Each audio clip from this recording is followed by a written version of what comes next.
புகுந்தினுரைக்கு பொய்யருள் கடிந்த மீச்சுடனே திரைபுறாவண்ணும் அமுதத்தின் கடலே திருப்பெருந்துரை உரை சிவனே உரை உணர்வு இறந்து நின்ற உணர்வதோர் உணர்வே யான் உன்னை உரைக்குமாறு உணர்த்தேன். வேத நெறி தலை தோங்கிய மிகு செய்வத்துறை விளங்க பூத பரம்பரை புனித புனிதவாய் வளர்ந்தழுத சீதவளர் வயற்புகழி திருஞான சம்பந்த பாதமலர் தலை கொண்டு திருத்தொண்டு பரவுவாம். திருநாவுக்கரசு வளர் திருத்தொண்டின் நெறிவாழ வருஞான தவ முனிவர் வாகீசர் வாய்மை நிகழ் பெருநாமச்சீர் பரவலுகின்றேன் வேறுலகில் ஒரு நாவுக்குறை செய்த ஒன்னாமே உணராமே. நேசம் நிறைந்த உள்ளத்தார் நீளம் நிறைந்த மணிகண்டத்து ஈசன் அடியார் பெருமையினை எல்லா உயிரும் தொலையெடுத்து தேசம் உய்ய திருக்கண்டல் தொகை முன்பணித்த திருவாளன் வாசமலர் மென்களல் வணங்க வந்த பிறப்பை வணங்குவாம். எழுதரு மறைகள் தேரா இறைவனை எல்லில் கங்குள் பொழிதரு காலத்து என்றும் பூசனை விடாது செய்து தொழுதகை தலைமை தேர தொழும்பு கண்ணீருள் மூழ்கி அழுது அடியடைந்தன்பன் அடியவர் கடிமை செய்வான். பொன்னி வடகரை சேனாரை ஊரில் புடக்கை முக மன்னன் 63 பதிதே மரபு செயல் பண்ண அத்தொண்ட தொகை வகை பழகும் அந்தாதி தன்னை சொன்ன மறைக்குல நம்பி பொற்பாதம் துணை துணை சீர்வரவு திருத்தொண்ட தொகை விரிய வாக்கியனால் சொல்ல வல்ல விரான் எங்கள் வாக்கிய பயனாம் பதிகுன்றைவாள் சேக்கலா நடி சென்னி இருத்துவான்.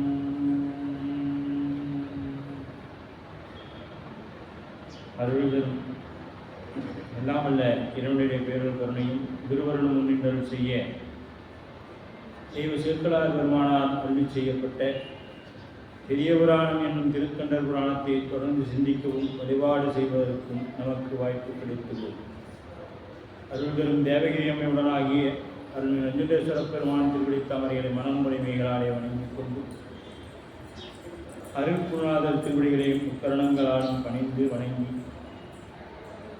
அடியேனை நன்னெறிக்கண் ஆற்றுப்படுத்திய ஆசிரியர் பெருமானார் திருவடிகளையும் முக்கரணங்களாலே வணங்கிக் கொண்டு இங்கே எழுந்தல் இருக்கக்கூடிய அடியார் பெருமக்கள் திருவடி தாமரைகளை வணங்கி அதனால் படைத்த ஞானத்தினை கொண்டு வகுப்பினை சிந்திக்கும் மக்களை திருச்சி சென்றார்.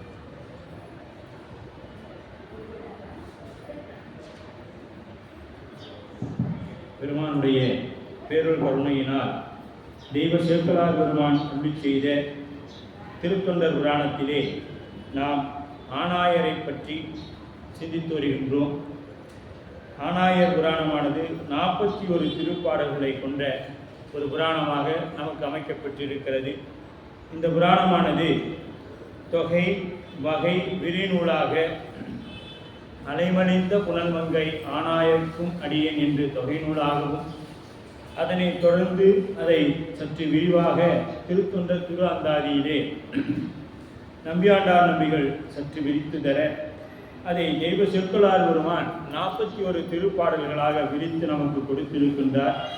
அதிலே நாம் சென்ற வகுப்பானது ஆனாயர் நாயனாருடைய அந்த மேன்மல நாடு என்னும் நீர்நாட்டிலே அவர் எப்படியெல்லாம் அந்த இயற்கை சூழல் அமைக்கப்பட்டிருக்கிறது என்பதை நாம் ஒருவாறாக 9 பாடல் வரை சிந்தித்து வந்திருந்தோம்.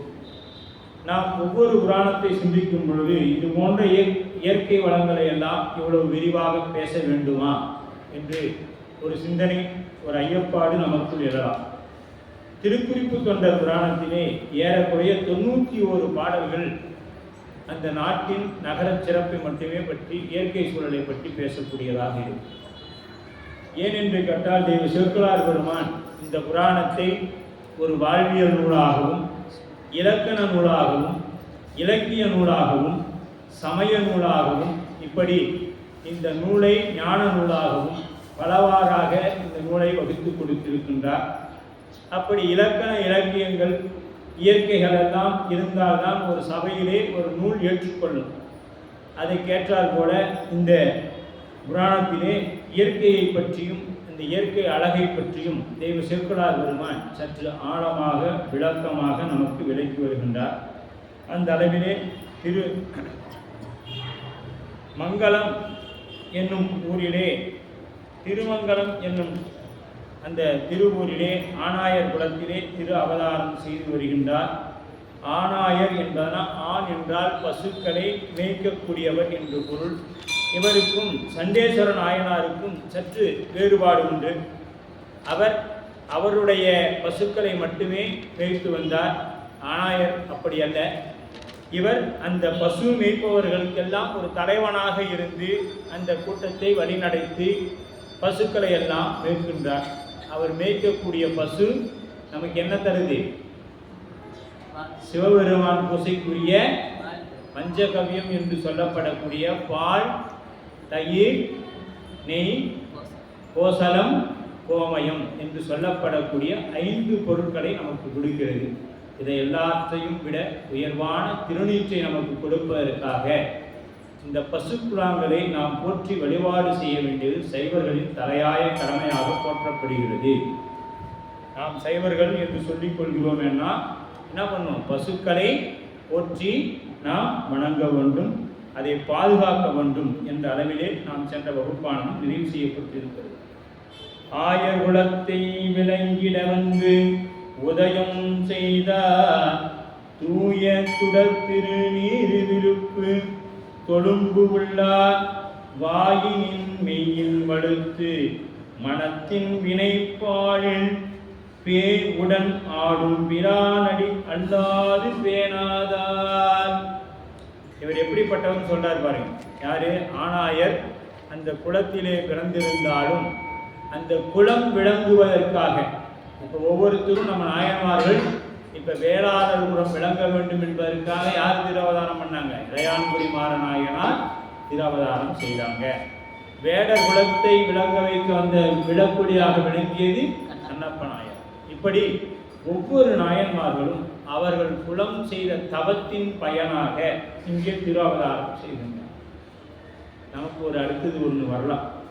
எங்கேயா அவங்கவுங்க செய்த பாவ புண்ணியம் தான் அந்தந்த ஆன்மாவுக்குன்னு சொல்றீங்க. இப்போ அந்த குலம் செய்த தவத்தின் பயன்னு சொல்றீங்க. எதை நாங்கள் எடுத்துக்கொள்றோம்? இப்போ ஒரு ஆன்மாவு செய்யக்கூடிய பாவ புண்ணியம் அந்த ஆன்மாவுக்கு தான் சொல்கிறோம். சைவ சித்தாந்தம் சொல்லுது. அப்படி இருக்கும் பொழுது அந்த குலம் செய்த தவம் எப்படி இவருக்கு பயனுள்ளதாக இருக்கும் அப்படின்னு கேட்டால், அதை நாம் சித்தாந்தத்தில் போனோம்னா இன்னும் ஆழமாக சிந்திக்கலாம். இன்னாரோட தான் இன்னார் வாழணும், அவங்க இன்ன ஊரில் பிறக்கணும், இப்படியெல்லாம் யார் சொல்கிறாங்க? சிவஞான சித்தியார் சொல்லுது. எங்கே நாம் பிறக்கணும், எப்படி இறக்கணும், எந்த வயதில் நமக்கு மூப்பு வரணும், பேரு இளவு இன்பமோடு வினி மூப்பு சாக்காடி வாரமும் கருவில் பட்டது. இன்னாரோட இன்ன நேரம் வரைக்கும் நீ பேசணும்னா அன்ன வரைக்கும் நம்ம பேசிதான் ஆகணும். இல்லைங்க, நான் எனக்கு வேலை இருக்குது போகிறேன்னாலும் அந்த ஒரு மணி நேரம் நீங்கள் பேசணும்னா பேசிதான் ஆகும். அப்போ அது எல்லாமே இறைவனால் தீர்மானிக்கப்பட்டது தான், நம்மளால் எதுவும் செய்ய இயலாது. அப்படி ஆயர் குலத்தை விளங்கிட வந்து உதயம் செய்தார். அப்படி ஆயர் அப்படின்னா ஆனாயர், அந்த ஆயர் அந்த பேர் தான் ஒரு காரண பெயராக இருந்துச்சு. இவருடைய இயற்பெயர் என்னங்கிறது நமக்கு தெரியாது. அதனால் ஆக்களை மேய்ப்பதனால் இது ஆனாயர் அப்படிங்கிற பேர் வந்தது. இந்த குலத்தை பற்றிய செய்தி நாம் விரிவாக பார்த்தோம். இது இடையர்கள் அல்ல, இவங்க இடையர்கள் அல்ல. அதே மாதிரி என்ன சொல்லுவாங்க இன்னொன்று, யாதவர் குலம் அல்ல, அது பின்னாடி மறிவிற்று அப்படின்னு தான் சொல்கிறாங்க. இவர்களுக்கு ஆனாயர் அப்படிங்கிறது தான் பெயராக விளங்கிற்று. அப்படி அந்த குலம் விளங்கிட வந்து உதயம் செய்தார். இந்த இடத்துல இன்னொன்று வைக்கிறார், உதயம் செய்தார் அப்படின்னா அது என்றும் உள்பொருள். உதயம் என்பது வினைத்தொகை என்று சொல்லணும். இருந்த ஒன்று வெளிப்படுகிறது, அவ்வளோதான். அப்போ நாளைக்கும் அது இருக்கும். இந்த சூரிய உதயம் என்று சொல்லுவோம்.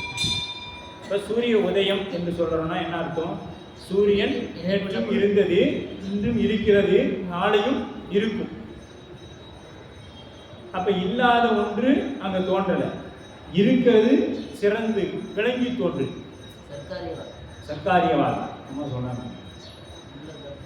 இல்லது தோன்றாது, உள்ளது சிறப்பு. அப்போ இங்கே உதயம் என்பது அவர் ஏற்கனவே அங்கே இருந்திருக்கிறார், இன்னைக்கு விளங்கி நிற்க போகிறார், நாளைக்கும் விளங்கி இருக்க போகிறார். அதனால் இந்த இடத்துல சேக்கிழார் பெருமான் என்ன சொல்றாரு, உதயம் செய்தார் அப்படிங்கிற. அப்போ இதுக்கு தமிழில் என்ன சொல்லுவாங்க, வினைத்தொகை என்று பெயர். ஆணாயர் என்கின்ற ஒருவர் இந்த குலத்தை காத்து நிற்பது மட்டுமல்லாத நம் போன்ற பசு கூட்டங்களை எல்லாம் இறைவனிடத்திலே அழைத்து செல்வதற்காக இருக்கக்கூடியவர். தூய சுடத்திரு நீரு விருப்பு தொழும்பு உள்ளார். நம்மளாம் விரும்பி அணியிறோமா அப்படின்னா, தூய ஏனைய ஒளிப்பொருள்களில் காணப்படாத தூய்மை எதில் இருக்குது, திருநீற்றின் ஒளி விளங்க. இங்கே திருக்கூட்ட சிறப்புல சொல்லுவாங்க, திருநீற்றின் ஒளி விளங்க. சென்ற காலத்தில் பழுதிராத்திரம் எதிர்காலத்தின் சிறப்பும் இன்று எழுந்து அருள பெற்ற பேரிதனால் எற்றைக்கும் திருவருள் உடையும் நன்றியில் நெறியில் அழுந்திய நாடும் நட்டமிழ் வெந்தனும் மீண்டு வென்றிகள் திருநீற்றின் ஒளியிலும் மேன்மையும் படைக்கணும் என்பார். அப்ப திருநீர் என்பது ஒளி. அந்த ஒளி வந்ததுன்னா என்ன, ஒளி எங்க இருக்கும், இருள் எங்க இல்லையோ அங்கதான் ஒளி இருக்கும். இப்ப இந்த இடத்துல வெளிச்சம் இருக்குது, இன்னும் 1 மணி நேரம் ஆயிடுச்சுன்னா இருட்டாயிடும். அப்ப என்ன ஆகும், மின்விளக்கு இல்லை அப்படின்னா இந்த இடம் எவ்வளவு இருக்கும், இல்லை. இப்ப இருள் இல்லையா அப்படின்னா இருக்குது, ஆனா இருள் ஒடுங்கி நிற்குது. என்றைக்கும் இருள் ஒடுங்கி நிற்கும். அதனாலதான் ஆணவம் என்பது இருள்னு சொல்லுவாங்க. அது அகையிருள். நாம் இப்ப பார்க்கறது புறையிருள். புறையிருள் என்ன பண்ணுவோம், தன்னை காட்டும் பொருளை காட்டாது. ஆனா அகையிருள் தன்னையும் காட்டாது பொருளையும் காட்டாது, ரெண்டையுமே அது காட்டாது. இப்போ நம்ம ஒரு பார்த்து நமக்கு ஏகப்பட்ட ஆணவம்னா நமக்கு எவ்வளோ கோபம் வருது. நமக்கு உனக்கு ஏகப்பட்ட ஆணவம்னு சொன்ன உடனே நம்ம கோபம் வரும் பாருங்க. அதுதான் மிகப்பெரிய ஆணவம். சாமி இப்படியே திருத்துவாருங்க, இருக்கிறத குறைச்சிக்கிறோங்க, ஏதோ உங்கள் திருவடி பணிஞ்சாவாச்சும் குறையணும் அப்படின்னு நம்ம நினைக்கிறோம்னா இல்லை. உடனே நமக்கு என்னை அப்படி சொல்லிட்டியே, நீ என்னை எப்படி சொல்லலாம், அப்போ உன்ட்ட இல்லையா, அடுத்து நம்மளுடைய அப்படிதான் நம்மளுடைய விவாதங்கள் போகும். அப்படி தூய சுடர் திருநீற்று விருப்பு தொழும்பு உள்ளார். திருநீற்று வீடு தரும் சாதம். திருநீரை பற்றி நம் ஞானசம்பந்த பெருமான் ஒரு பதியமே பாருங்க. அது மட்டுமல்ல, அந்த திருநீற்றை பார்த்த மாத்திரத்தில் அவர் தொழுநோயராயும் அப்பர் சுவாமி சொல்லுவார். அவர் திருநீர் வச்சிருந்தா, திருவேடத்தோடு இருந்தார்னா, அவர் தொழுநோயராக இருந்தால் கூட அவர் நாம் வணங்கும் கடவுளரேங்கிறார் நாவுக்கரசர். அவர் எப்படிப்பட்டவர், நாம் வணங்கக்கூடிய கடவுள். திருநீர் முக்தி தரும், அழகு தரும். தூக்கம் வேணும்னாலும் திருநீர் தரும், தூக்கத்தை கெடுக்கணும்னாலும் திருநீர் தரும். இப்படி எல்லாமே தரக்கூடியது திருநீர்.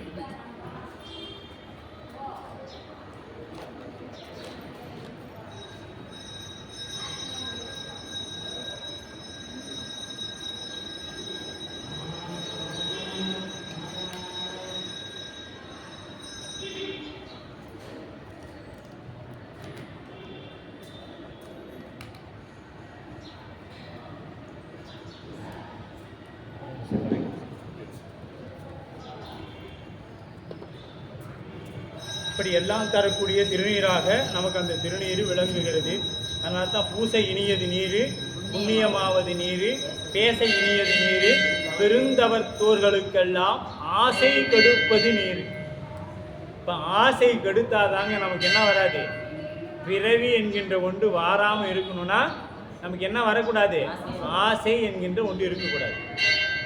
ஆசை படப்பட ஆய்வரும் துன்பம், ஆசை விட விட ஆனந்தமாகும். அப்போ ஆசையை நாம் நினைச்சா விட முடியுமானா முடியாது. திருநீரை பூசி பூசி பூசி பூசிக்கிட்டே வந்தோம்னா அந்த திருநீர் நம்மிடத்தில் இருக்கக்கூடிய ஆசைகளை குறைக்கும். பெருமானிடத்தில் ஆசையை அதிகப்படுத்தி உலகாயத்தில் ஆசை வேகம் கெடுத்தாண்ட வெந்தனடி வெல்க. இந்த வேகத்தை கெடுத்து பெருமானிடத்தில் வேகத்தை அதிகப்படுத்தும். அதுக்கு எந்த வேலை மருந்துனா திருநீர் தான். உடல் பிணி உயிர் பிணி அனைத்தையும் நீக்கக்கூடியது திருநீர். எக்ஸ்பீரி இல்லாத மருந்து. மீது எல்லா மருந்துக்கும் ஒரு எக்ஸ்பீரி டேட் உண்டு, ஆனால் இந்த மருந்துக்கு எக்ஸ்பீரி டேட்டே கிடையாது. சிவம் என்னைக்கு இருக்குதோ அன்னைக்கு வரைக்கும் இது இருக்கும். சிவம் என்று இருந்ததோ அன்றையிலிருந்து இருக்குது. ஏன்னா சிவபெருமான் தன்னுடைய உடல் முழுக்க என்ன பூசிக்கிறாரு? திருநீற்றை பூசி நிற்கிறார். கங்காளன் பூசும் கவச திருநீற்றை கங்காமல் பூசி. இப்போ நாம் அந்த இதில் பார்த்துருப்போம்.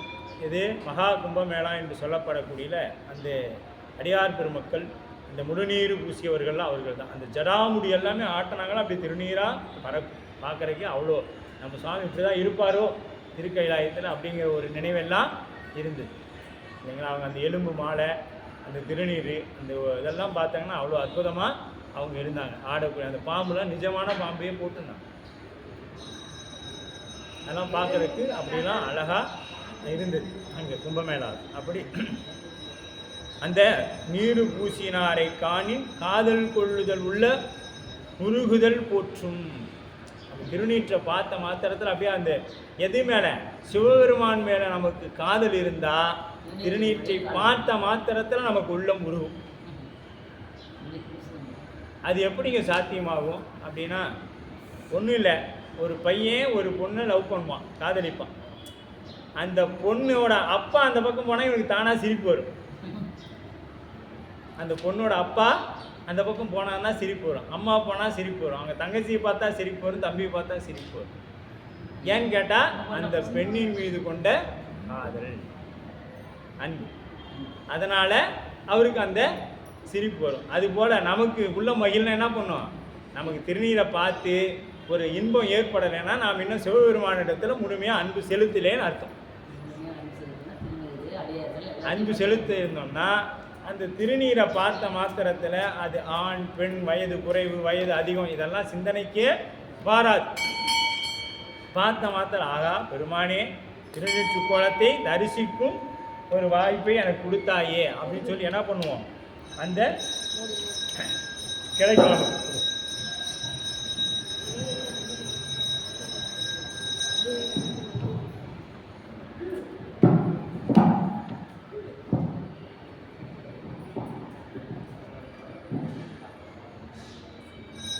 அந்த திருநீற்றை நமக்கு என்ன பண்ணுவோம்? பார்த்த உடனே ஒரு இன்பத்தை தரும். அப்போ சிவபெருமான் மேலே நமக்கு என்ன வேணும்?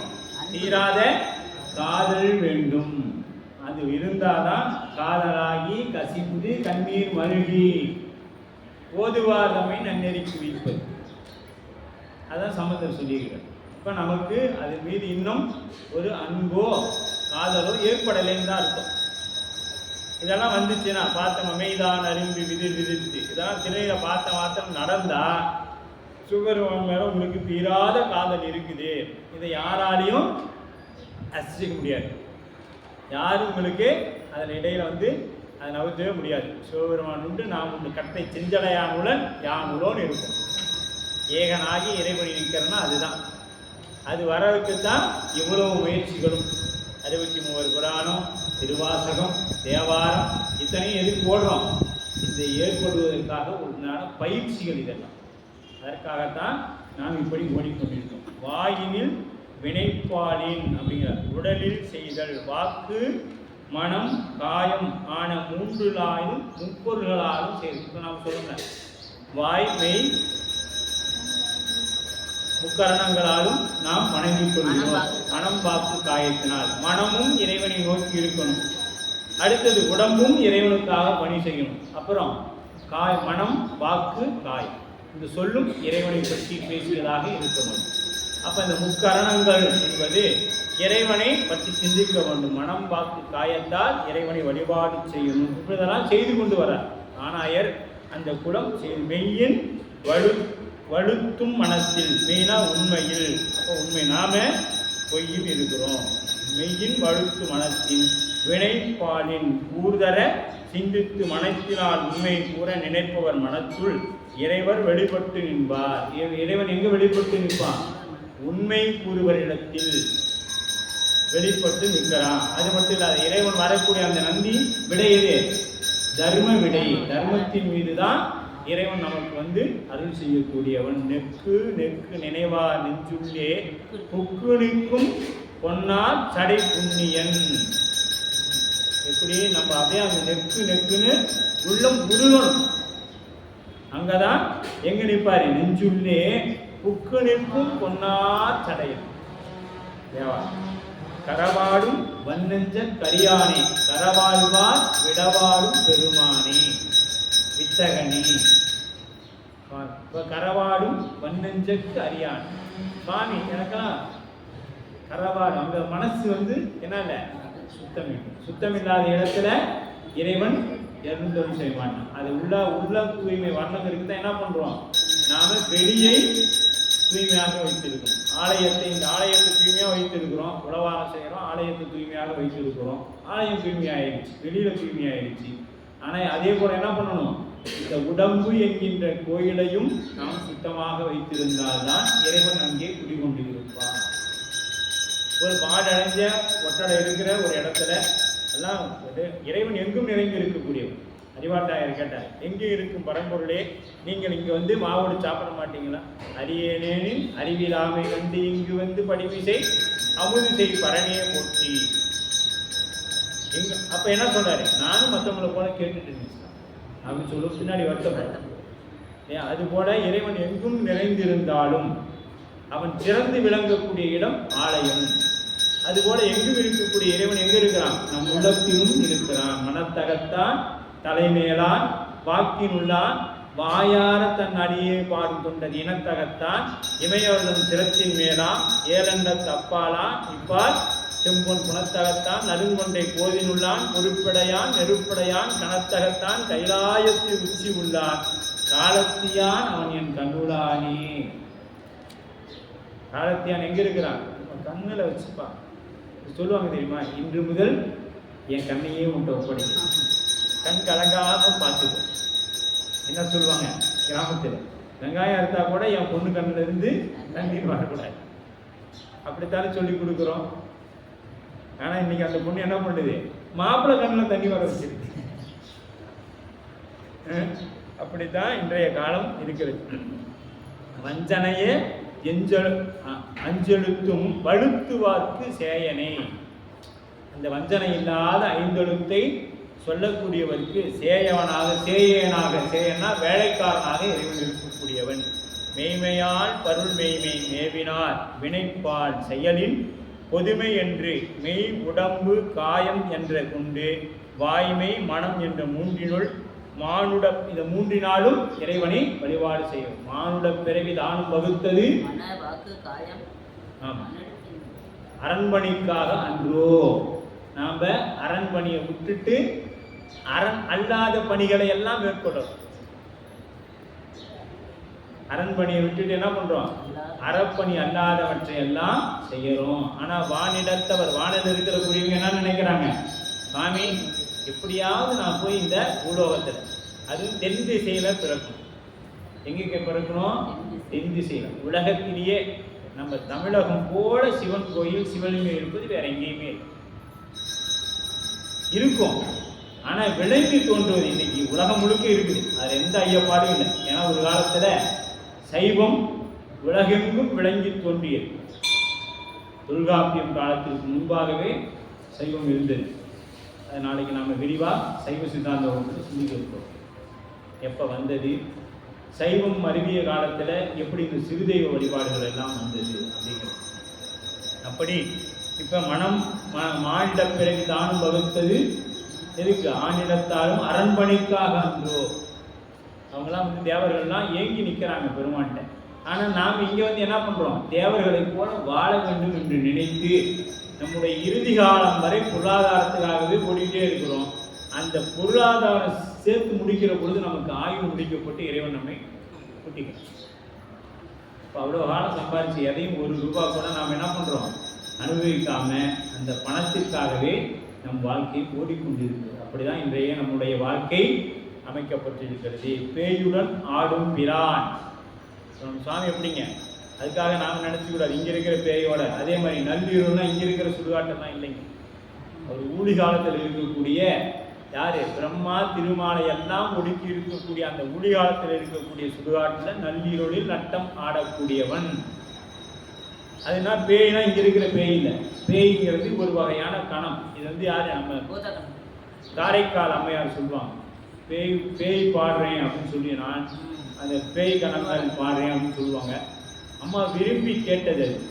ஏன்னா 13 வயதுல கணவனாரை விட்டு பிரிந்து அதன் பிறகு அவங்க அந்த இளமை வேண்டாம், எனக்கு முதுமை கொடு அப்படின்னு கேட்டாங்க. நாம் இன்னைக்கு முதுமை வேண்டாம், இளமை கொடு அப்படின்னு 60 வயசுல என்ன பண்ணுறோம், வாரத்துக்கு ஒருக்கா கருப்பு கலரில் வாங்கி பூசிக்கிறோம். அதனால் வேற இப்போ கேன்சர்லாம் வருதுன்னு சொல்கிறாங்க. அதெல்லாம் நம்ம முடிஞ்ச அளவுக்கு தவிர்க்க பார்க்கணும் இல்லையா? பேயுடன் ஆடும் பிரான், அது யாரு? நம்ம சிவபெருமான் எப்பொழுதும் சிவகணமாக, சுத்த தத்துவ உடலை உடைய சிவகணம். அந்த பேய் எப்படி? சுத்த தத்துவ உடலை கொண்டது. நம்மள மாதிரிலாம் இந்த பேய்லாம் இல்லை. இந்த பேய் செயல்படணும்னா என்ன பண்ணுவோம்? அந்த பேய் செயல்படணும்னா எதுவுமே தேவையில்லை. இந்த பேய் செயல்படணும்னா நம்மை போன்ற ஏதேனும் ஒரு உடம்பு தேவை. அந்த உடம்புக்குள்ள புகுந்து தான் அதோடைய தேவைகளை செய்து கொண்டு பிறகு அந்த உடம்புல இருந்து போகும். ஆனால் அந்த பேய்க்கு அது தேவையில்லை. நம்மை பேணும். அங்கே பாரிசாமி ஒரு பேய் தலைமையிலும் நடந்து வருது. அம்பாள் சொன்னாங்க, பார்க்கவே பயமா இருக்குது. அப்படி சொல்லாது, அது நம்மை பேணும், நம்மை காண். பங்குனி சுவாதி நட்சத்திரத்தில் அம்மாவுக்கு குரு பூசை. நம்ம அம்மாவுக்குன்னு சொல்றதை விட அப்பாவோட அம்மாவுக்குன்னு சொல்றாங்க. தாயுமினி தந்தையினி தான் தனியன் தானியடி. அப்பா அம்மா இல்லாத ஒருத்தர், அவருக்கு அம்மா இருக்கிறாங்க. யாரு? நம்மை பேணும் நம்மை காண். சாமியும் சொன்னாங்க, வேற யாரும் சொல்றாங்க. எல்லாரும் அம்மா தான் பிள்ளையை அறிமுகப்படுத்தும். ஆனா இங்க பிள்ளை அம்மாவை அறிமுகப்படுத்தும். பிள்ளை அம்மாவை அறிமுகப்படுத்தும். அப்படிப்பட்ட சிறப்பு மிக்கவர் நம்மை அந்த பேய். அது மாதிரி இங்க என்ன பண்றாங்க? பேயோடு ஆடும் சிவ பூதகணங்கள்ல அதுவும் உண்டு. பூதகணங்கள்னா அதுவும் ஒரு பூதம், குரல் பூதம், அந்த மாதிரி நிறைய அங்கே இருக்குது கைலாயத்தில். அதாவது இந்த பேய் அப்படிங்கிற ஒரு பூதமும் ஒரு கணங்கள், அதுவும் அந்த மாதிரி அந்த கணங்களோட ஆடக்கூடிய பெருமான் அடி அல்லாது பேணாதார்.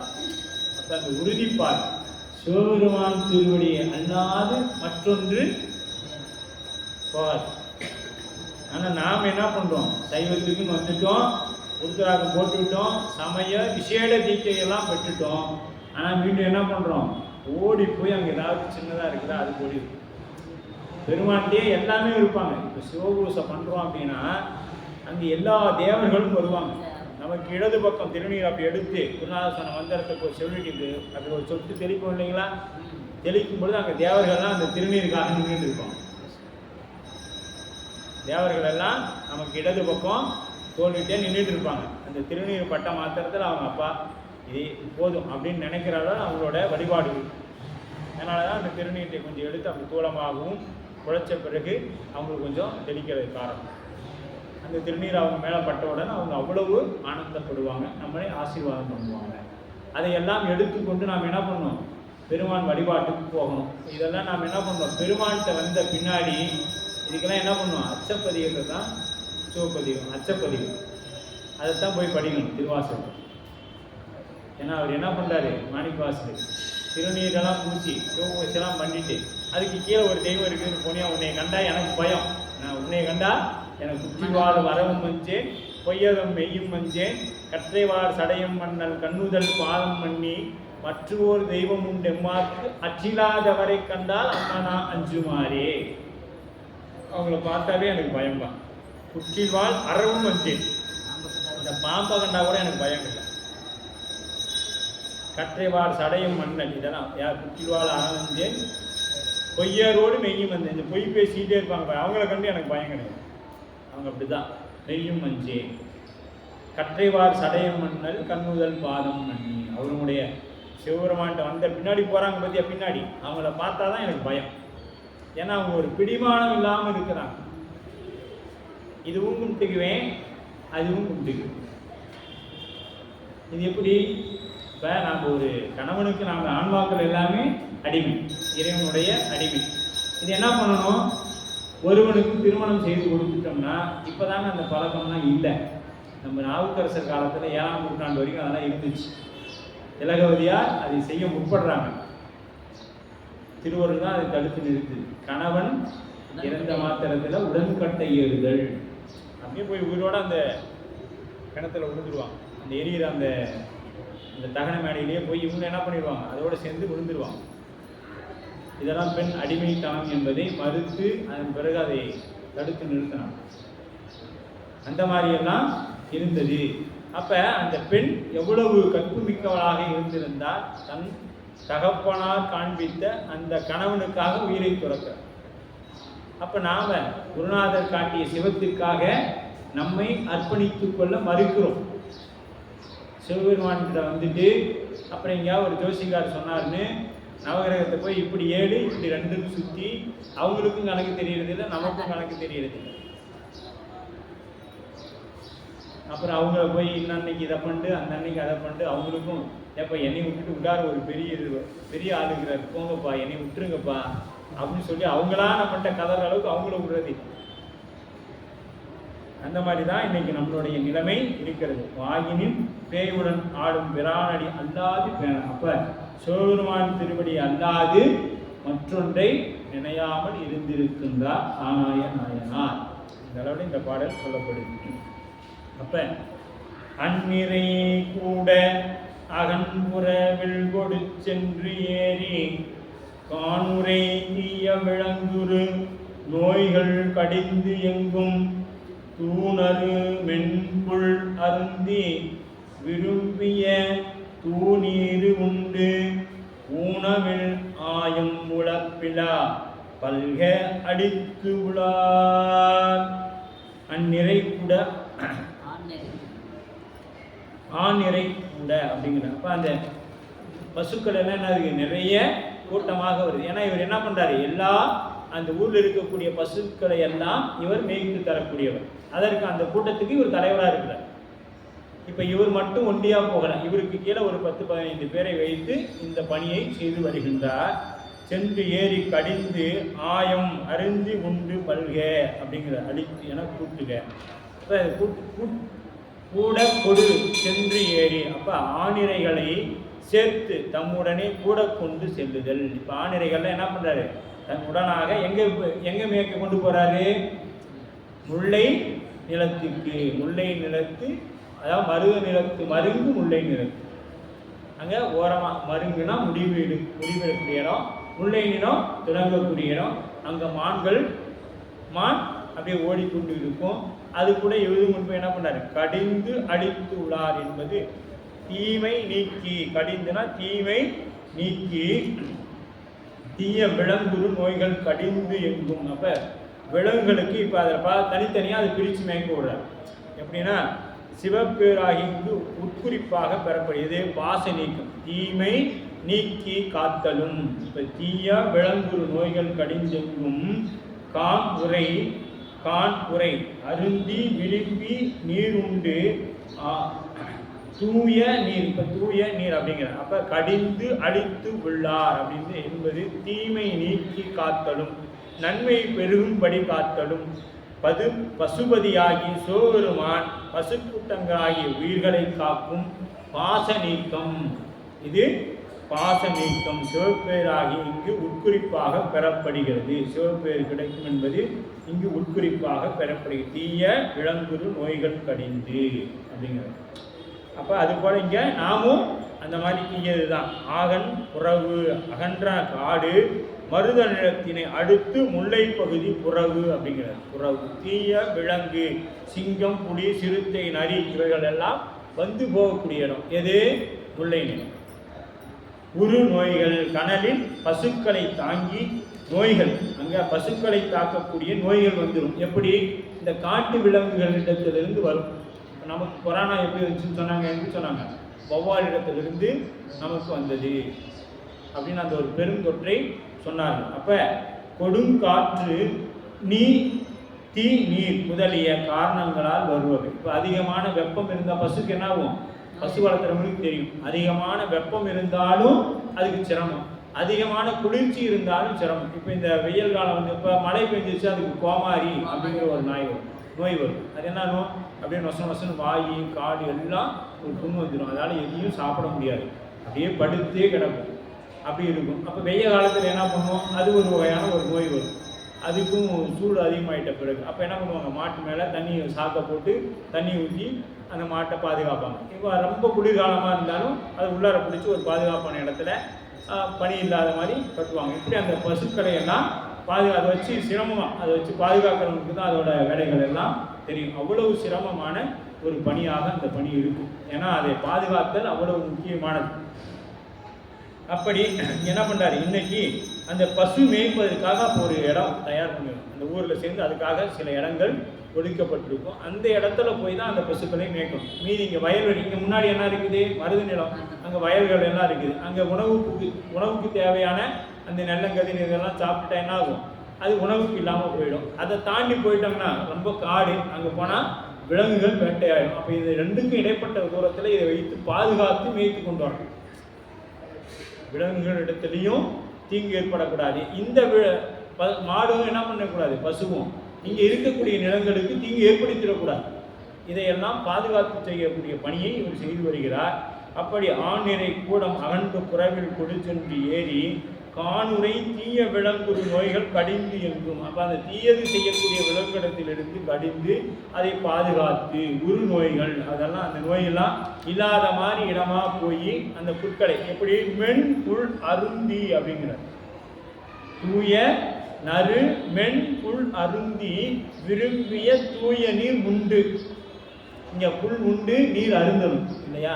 ஆனால் இங்கே எப்படி வருது, அருந்தி புல் அருந்தி பிறகு நீர் உண்டு அப்படிங்கிற. மென் உண்ணுதற்கு எளிதாக இருக்கக்கூடிய அந்த உணவு, அந்த புற்கள் எப்படி இருக்குமா, அது சாப்பிடுவதற்கு அந்த உண்பதற்கு எப்படி இருக்கும், ரொம்ப அப்படியே மென்மையாக இருக்கும். அந்த மாதிரி புல்லாக இவர் மேய்க்கிறார். எப்படி கொண்டு போகிறாரு, பின்னாடி அந்த கன்றுகளை எல்லாம் எப்படி எப்படி மாட்டுக்கு என்னென்ன உணவுகள் தராரு அப்படிங்கிறத நம்ம பின்னாடி பார்க்குறோம். அப்போ அந்த தூய நீர் அருந்தி, இன்னைக்கு நாம் எங்கேயாவது இந்த பெரிய பெரிய கோயிலுக்கெல்லாம் போனோம்னா அந்த கோயிலுக்கு மாடை விட்டுருப்பாங்க. அந்த மாடு என்ன பண்ணணும்னா அங்கே இருக்கக்கூடிய அந்த குப்பைகள் இருக்கக்கூடிய அந்த மழைக்காயுதம், அந்த வாழைப்பழ பொருட்கள் இதெல்லாம் சேர்த்து என்ன பேப்பரு இது எல்லாமே அந்த பசுமாடு சாப்பிடும். அது அந்த பால் கறக்கக்குள்ள மட்டும் அந்த மாட்டுக்காரர் என்ன பண்ணுவார், வந்து பாலை கறந்து போய் விற்றுருவார். ஆனால் அது சாப்பிட்றதுக்கு தீனின்னு பார்த்தீங்கன்னா அங்கே அந்த கோயிலில் இருக்கக்கூடிய அது காய்கறியில் கிடைக்கக்கூடிய அந்த மார்க்கெட்டு பக்கம் இருக்கிறதெல்லாம் அந்த மாடு சாப்பிட்டு கொண்டு இன்றைக்கும் நாம் அது சென்னை போன்ற நகரங்கள் எல்லாம் பக்கமாக கூட பார்த்தாங்க. நகராட்சியில் வந்து இந்த பசுமாடு வச்சுருக்கிறவங்களாம் வந்து பிடிச்சிட்டு போனால் அது ஹோட்டல்லாம் வந்து இருக்கிறது சாப்பிடுது அப்படின்னு சொல்லி இப்போ பக்கமாக ஒரு செய்தியெலாம் நம்ம பார்த்தோம். அந்த மாதிரி தான் அங்கே இருக்கிற மாடுகள் சாப்பிடும். அப்போ சாப்பிட்றதுனால என்ன ஆகும், அது வயிற்றில் பிரச்சனை வந்து சில மாடுகள் இறந்துடும். நம்ம வீட்டில் இருக்கிற மாட்டுக்கு அளவுக்கு அதிகமாக உணவு கொடுத்தோம்னா செத்து போயிடும். சாப்பாடு அரிசி அதிகமாக போட்டோம், அரிசி சாப்பாடு அரிசி சோறு நிறையா போட்டிங்கன்னா ஆடோ மாடோ இறந்துடும், ஜீரணம் ஆகாமல் இறந்துடும். அப்போ அது ஒரு லெவலுக்கு தான், ஒரு இப்படின்னா கொஞ்சம் தான் தரணும். அளவுக்கு அதிகமாக எது போனாலும் என்ன ஆகிடும் அது. அப்போ அதெல்லாம் பாதுகாக்க வேண்டியது யாரோட பொறுப்பு, அந்த மேய்ப்பானுடைய வேலை. இப்படித்தான் இறைவன் நம்மை பாதுகாத்து கொண்டு இருக்கிறான். இறைவன் என்ன பண்ணுறாங்க, இப்படித்தான் நம்மைப்பான். ஏன் எனக்கு இறைவன் இதை தள்ளையே, எனக்கு இதை தள்ளையே அப்படின்னா ஒரே விட்டா அரிசி கொடுத்து என்ன ஆகிடும், விலங்குகள் போய் சேர்ந்துடும். அது மாதிரி தான் நமக்கும் இறைவன் என்ன தேவையோ காலம் பார்த்து நமக்கு கொடுப்பான். அதற்குள்ள நமக்கு தாங்கிறது இல்லை. நானும் போகிறேன் சாமிகிட்ட போய் தேவாரம் பாடு திருவாசகம் பாரு ஒன்றையும் தர மாட்டேங்கிறேன். எனக்கு எதுவானாலும் திருவருள் தான்.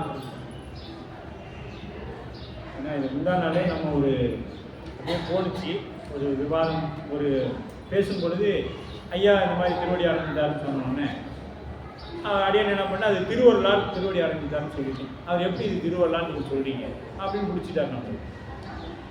அப்போ அது திருவருள் இல்லாமல் வேறு யாரும் நடத்துறேன், திருவருள் இல்லாமல் நானும் நீங்களும் அதை நினைச்சா மரணம் என்பதை ஒருவருக்கு கொடுக்க முடியுமா? அது சிவம் கொடுப்பது நல்லா தெரிஞ்சுக்கணுங்க. அதனால தான் இப்போ தான் நம்ம வீட்டில் உட்காந்து அழுதுட்டு இருக்கிறோம். அப்போனா ஒரு சிவ பூசை பண்ணுறவங்க திருவடி அடைஞ்சிட்டா உட்காந்து திருவாசகம் பாராயணம் முற்றுவதல் செய்வாங்க. திருவாசகம் முற்றுவதல் செய்யப்படும் அந்த இல்லத்தில்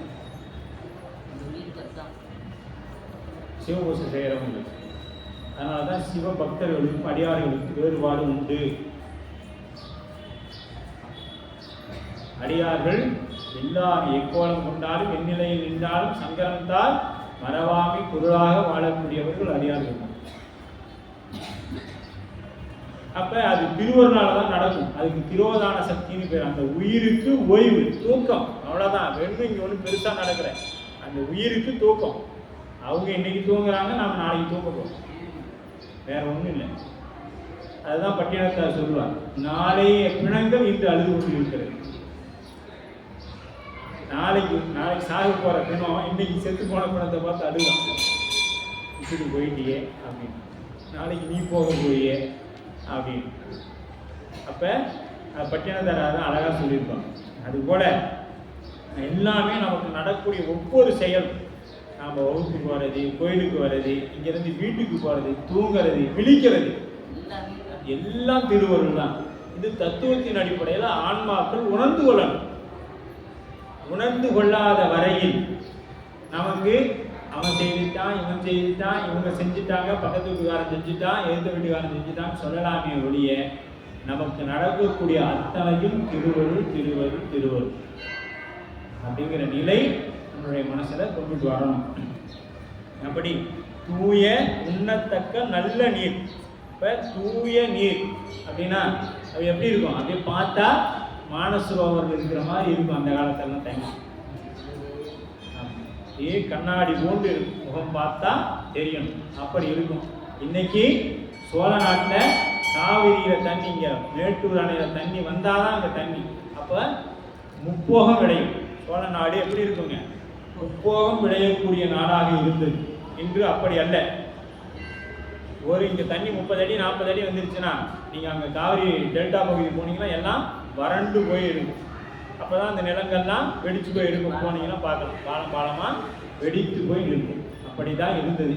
இன்றைக்கு நம்ம காவிரி அங்கே போனால் தான், இந்த நீர் அங்கே போனால் தான் உங்களுக்கு விவசாயம். அன்னைக்கு அப்படி கிடையாது, முப்போகம் விளைந்து கொண்டே இருந்தது. அப்போ எப்படி இருந்ததுன்னு பாருங்க. உழப்பில் அளவிலாதவர்கள் எப்படி? உழப்பில் பல்க அழித்து புலார் அப்படிங்கிறார். உவமை, அதாவது இப்போ என்ன பண்ணுறாரு, அந்த பசுக்கள் எல்லாம் அப்படியே அளவில்லாத கொடுக்குறார். எப்படி? இந்த பசு இதை சாப்பிட வேணும், இப்போ மாசமாக இருக்கிற பசு இதைத்தான் சாப்பிடணும், கன்று குட்டிகள் இதைத்தான் சாப்பிடும். அப்படி என்ன பண்ணுறாரு அவர்? பிரித்து அதற்குரிய ஆட்களை, இது இந்த பக்கம் போய் சாப்பிட்டா அதை விரட்டி விடுவாங்க. அந்த மாதிரி ஆட்களை வைத்து அந்த பணியை மேற்கொண்டு வருகிறார். கன்றொடு பால் மறைநாகு கரப்பன பால் ஆகும் குந்தலை மென்சினை ஆவும் ஆனோடு நீடு புனிற்று ஆகும் வெஞ்சிவினை குளமோடும் இனந்தோறும் வெவ்வேறே தும்பி நிறைந்து உளச்சூழல் உடன் பல தோளங்கள். அப்ப கன்றோடு பால் மறை நாகு அப்படிங்கிற. இப்போ இந்த கன்றோடு பால், இப்போ கன்றோட பால் தரக்கூடிய பசு அதை ஒரு பக்கம் மேய்ச்சல் கொடுவாங்க. அந்த கன்றையும் எடுத்துட்டு பசு, அந்த பசு ஏன்னா அது எப்போ பால் தரணும் இல்லையா, அதற்கு தகுந்தாற் போல அந்த புற்களை அவர் தேர்ந்தெடுத்து அந்த பக்கம் அதை அனுப்புவாங்க. அதுக்கடுத்து இன்னும் ஒன்று இருக்கும், என்னென்னா அதாவது அது பசு கன்று ஈனாது, அது ரொம்ப வயசாகிடுக்கும். இப்போ என்ன பண்ணிடுவோம், அது போய் ஒரு ரேட்டுக்கு விற்று வண்டி ஏற்றி பக்கத்து மாநிலத்துக்கே அதை அனுப்பிடுறாங்க. ஆனால் அந்த காலத்தில் அப்படி அல்ல. அவங்க ஒரு பசுமாடு வளர்த்துனாங்கன்னா அது இறுதி காலம் வரை அவங்களோட தான் வச்சுருப்பாங்க. இன்றைக்கி நமக்கு அது தொழிலாகிட்டதுனால என்ன பண்ணுறோம், இல்லையா அனுப்பிவிட்ரு. அது மட்டும் இல்லைங்க, நாம் ₹1 நம்மளால், அது என்ன சொல்லுவாங்க, ஒரு பிடி உமி அள்ள முடியும் அப்படின்னா அது வரையும் நம்ம வீட்டில் இருக்கிறவங்க நம்மளை வச்சுருப்பாங்க. நம்மளால் ஒரு பிடி உமி, அது எவ்வளோ, ரொம்ப வெயிட் கம்மியாக இருக்கும். ஏன்னா இருக்கிறதே அதுதான் வெயிட்டு, தவிடு ரொம்ப கம்மியாக இருக்கும். அப்படி ஒரு பிடி இப்படி அள்ளி தூக்குற வரைக்கும் நம்ம வீட்டில் இருக்கிறவங்க நம்மளை வச்சு சக்கையாக முடிவாங்க. அது முடியல அப்படின்னா சரி இதை அனுப்பிடல, ஒன்றும் வேலைக்கு ஆகாது அப்படின்னு ஒரு முடிவுக்கு வந்துடுவாங்க. அதனால் என்ன பண்ணுவாங்க, உலகாயம் என்பது ஒரு குறிப்பிட்ட காலம். பையன் செட்டில் ஆகிட்டானா திருச்சிற்றம்பலம் சொல்லிவிட்டு நம்ம உன் வாழ்க்கையை நீ பாரு, என் வாழ்க்கையை நான் பார்க்குறேன்னு நம்ம இருந்துடணும். கடைசி வரைக்கும் இருந்தோம்னா கடைசி வரைக்கும் அவங்க வச்சு நம்மளை என்ன பண்ணுவாங்க, அந்த உண்மையாளர் சத்து இருக்கிற வரைக்கும் நம்மளை புரிஞ்சுட்டு தான் விடுவோம். அதனால் ஒரு குறிப்பிட்ட வயசு வரைக்கும் சம்பாதிச்சா போதும். சம்பாதிக்கணும்னா 100 வயசு வரைக்கும் கூட நம்ம சம்பாதிச்சுட்டே இருக்கலாம், ஆனால் அனுபவிக்க முடியாது, சிவத்தை பிடிக்க இயலாது. அதனால் ஒரு குறிப்பிட்ட வயது, இப்போ பையன் படிக்கணும், படிச்சுட்டான், கல்யாணம் ஆயிடுச்சு, அவ்வளோதான், விட்டுடுங்க, அவன் வாழ்க்கையை அவன் பார்த்துக்குவான். பறவைகளுக்கும் விலங்குகளுக்கும் இருக்கக்கூடிய அறிவு கூட நமக்கு இல்லை. மறுபடியும் அவனை விடுறதில்லை. அவனை வச்சு உனக்கெல்லாம் தெரியாது, நான் சொல்லிக் கொடுக்குறேன், அம்மா மருமக வரையும் சண்டையை போட்டு பிடிங்கி வச்சு அத்தனையும் அந்த நல்லது செய்கிறாங்கிற பேரில் என்ன ஆகும், தினைக்கும் அந்த வீட்டில் சண்டையாக நடக்கும். இப்போ ஐயாலாம் பாரு, பசங்க சம்பாதிக்கிறாங்களா, என்னை ஆளை விடுங்க, போய் சிவபுராணம் பாடினா போதும், கோயிலுக்கு போனால் போதும், வகுப்பு போனால் போதும், சாப்பிட்டு சிவனேன்னு இருக்கிறேன்னு வந்துட்டார். அது மாதிரி வந்துடணும். போய் நீ கொண்டா கணக்கு, இந்த மாதம் என்ன ஆச்சு, இந்த மாதம் என்ன ஆச்சுன்னா போய் அவங்கள அவன் வாழ்க்கையை அவனுக்கு வாழ்ந்துக்கு தெரியும். அவன் வாழ்க்கையை அவனுக்கு வாழ்ந்துக்கு தெரியும். நாம் 60 வயசு ஆனாலும் போய் உட்காந்துக்கிட்டு அதை கூட இதை கூடன்னு தொந்தரவுலாம் செய்து கொண்டு இருக்கக்கூடாது என்பதை நம்ம மனசில் வச்சுக்கிடணும். அப்புறம் பெருமான்கிட்ட ஏதாவது கேட்கக்குள்ள இதுவும் அப்படியே உள்ளார போகும். ஏதாவது கேட்போம்ல பெருமான்கிட்ட போய், அப்படியே சாமி ஏதோ அந்த வகுப்புலாம் சொன்னாங்க, அந்த மாதிரிலாம் எனக்குலாம் எதுவும் வரக்கூடாது சாமி, கொஞ்சம் நல்லா இருக்கக்கூடிய உங்கள் திருவடியை வந்து பிடிச்சிக்கிடணும் அப்படின்னு நினச்சிக்கணும் இல்லையா? அப்படித்தான் இருக்கணும், அப்படித்தான் நம்மளுடைய வாழ்க்கை இருக்கணும். ஆனால் நாம் என்ன பண்ணுறோம், இருக்கிற வரையும் ஒட்டப்பாடு இல்லாமல் ஓடிக்கிட்டே இருக்கிறோம். அப்படி கண்டொடு பால் நாகு கறப்பன பால் ஆகும். இப்போ பால் கறக்கக்கூடிய பசு அது ஒரு பக்கம் மேய்க்க விடுறாங்க. புன் தலை வெண் சினை ஆணுடு, அப்போ சினை மாடுகள் இதெல்லாம் ஒரு பக்கம் மேய்க்க விடுறாங்க. இப்போ கண்டு ஈன்ற பசு, அதுக்கடுத்தது அந்த வயதான ஒரு பசு அதை ஒரு பக்கமும், அதுக்கு அடுத்தது சினை மாடுகளை ஒரு பக்கமும் மேய்க்க ஆணுடு. நீடு புனிற்று ஆகும். புனிற்றுனா கன்றுக்குட்டி, அப்பொழுதுதான் பிறந்திருக்கக்கூடிய கன்றுக்குட்டி. அதுங்க என்ன பண்ணும், ஒரு 10 ஓட்டம்னா அது தள்ளி குதிச்சு விளையாண்டுட்டு அப்படியே விளையாண்டுட்டு இருக்கு. அப்படித்தானே வந்து தேர்காலில் விழுந்துச்சு. மனு புனிற்று ஆகும். அங்கே எங்கே வந்துச்சு, நம்ம யாருக்குமா புராணத்தில் கேட்டோம், மனுநீதி சோழர். இந்த நாட்டில் தான் நான் வாழ்ந்துட்டு இருக்கிறோம், கணக்கில் வச்சுக்கணும். மனுநீதி சோழர் எதுக்கு, பசுங்கன்றுக்கு தன்னுடைய கன்றை பலியாக கொடுத்துக்கக்கூடியவர். அந்த அளவுக்கு நியாய தர்மம் இந்த நாட்டில் தான் நம்ம வாழ்ந்துட்டு இருக்கிறோம். அந்நிலையே உயிர் பிரிந்த ஆண் கண்டும் அவ்வரசன் மண்ணுரிமை தனிக்கன்றும் மந்திரியும் உடனலும் இன்ன பரிசானான் என்று வெந்தன் அறிந்திரன் யாருக்கும் உன்னவனே முன்னின்றார் முடியாத ஒரு உலகோ. அப்போ அந்த குளிச்சு ஆனால் அந்த அப்பொழுதுதான் பிறந்த அந்த கன்றுக்குட்டிகள் இதெல்லாம் அப்படியே குதிச்சு விளையாடுது. வென்றி விடை குளங்களோடு. அப்போ விடை அப்படின்னா காலமாறு. சாமி எங்கே வருவாங்க, அந்த விடை மீது தான் வருவார். அப்படி விடை குளங்களோடு இனந்தோறும் வெவ்வேறு, அப்படி அந்த இனங்கள் தோறும் வெவ்வேறு. இப்போ அதுலேயும் என்ன பண்ணுவோம், வேறு வேறு அந்த கன்றுகள் ஒன்றே கிடையாது. அதுலேயும் அந்த பாய்ச்சல் முட்டக்கூடிய கன்று இருக்கும், அமைதியாக இருக்கக்கூடிய விடைகள் இருக்கும். இதெல்லாம் அப்படி தனித்தனியாக இனந்தோறும் வெவ்வேறு துங்கி நிறைந்து உலச்சூழல் உடன் பல தோழன். அதான் அந்த தொழுவங்களை பல ஒவ்வொன்றையும் ஒவ்வொரு தொழுவங்களில் வச்சு மேய்க்கப்படுறாங்க. ஆவின் நிறை குளம் அப்படி பல்க அழித்து என்றும் கோவலர் ஏவல் புரிந்திட ஆயக்குளம் பேணும் காவலர் தம்பெருமான் அடி அன்புற கணத்தின் மேவு துளை கருவி குழல் வாசனை மேற்கொண்டார். இப்போ என்ன பண்ணுறாருங்க, ஆனாயம் அப்படியே அப்படி பாட்டுகளிலும் சொல்லப்படி பாதுகார். அப்போ ஆவின் நிறை குளம் அப்படி பல்க அழித்து என்றும் கோவலர் ஏவல் புரிந்திட அப்படிங்கிற. அப்படி பாட்டுகளில் சொல்லியபடி பாதுகாத்து. இப்போ இதே இந்த நம்ம இந்த 3 பாடல்களில் சொன்ன பிரகாரம் அந்த பசுக்களை எல்லாம் பாதுகாத்து அடி அன்புற இறைவனின் திருவடியை செவியினிற்க அப்படியே பெருகும் தன்மை என்பது இறைவனுடைய அந்த புகழை 5 எழுத்தை சொல்லக்கூடிய குழல் வாசிக்கக்கூடியது இவருடைய பணி. இசையால் வசமாக இதயம் உண்டோ. இப்போ இசைக்கு மயங்காத ஒரு பொருள் இல்லவே இல்லை.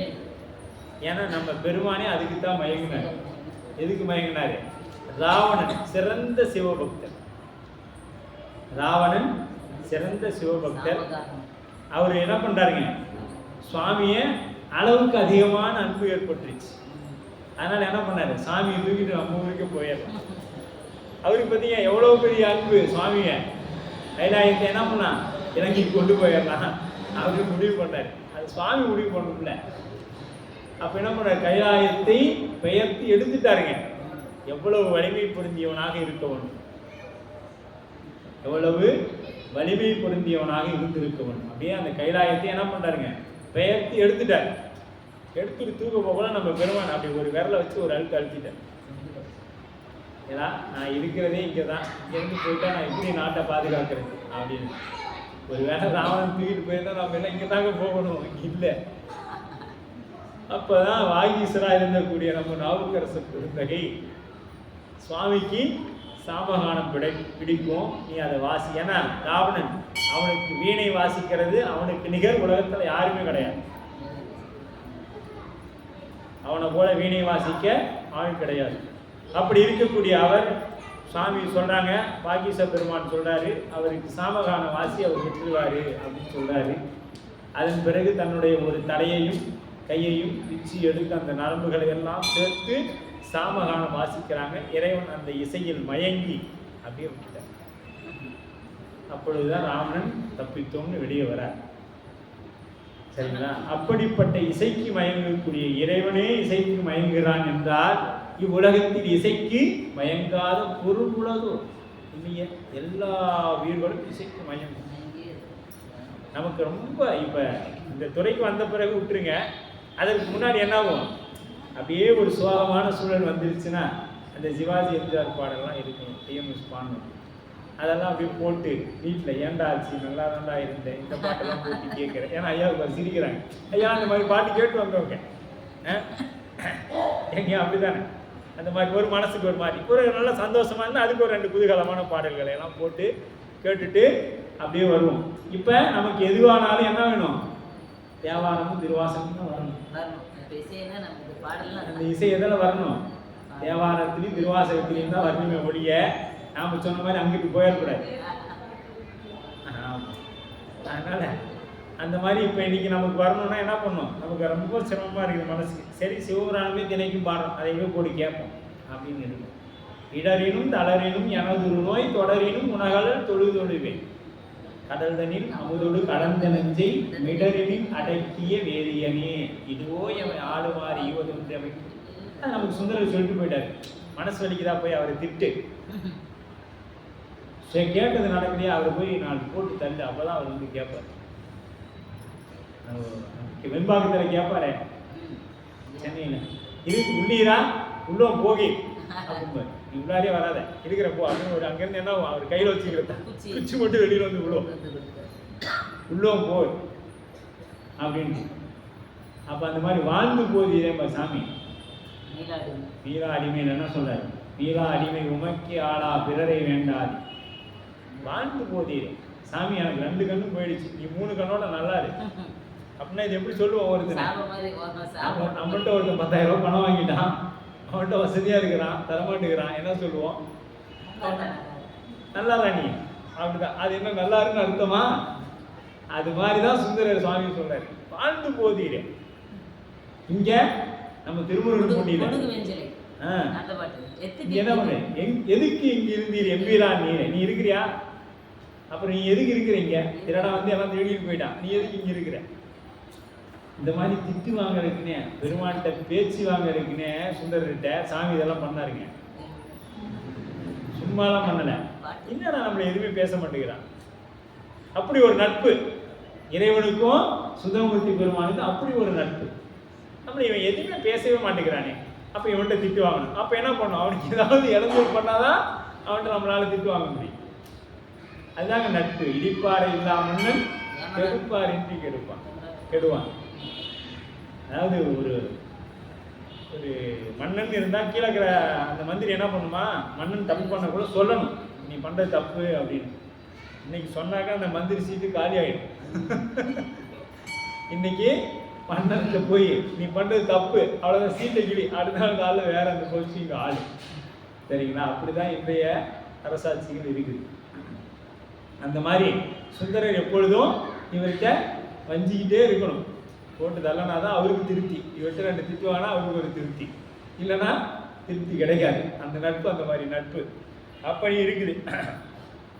அப்படி பல அழுத்து என்றும் எது இறைவனுடைய கணம் இசைக்கலைகள். அப்போ துளைக்கருவி இசை. அப்போ பல்கு அடித்தென்றும் கோவலம் ஏவல் புரிந்திட ஆயர் குளம் பேணும் அப்படிங்கிற காவலர்தம் பெருமான் அடி அன்புற கணத்தின் மேவு துளை கருவி குழல் வாசனை மேற்கொண்டார். அப்போ இந்த குழல் வாசனை, குழல்ல 2 வாத்தியங்கள் ரொம்ப சிறப்பு.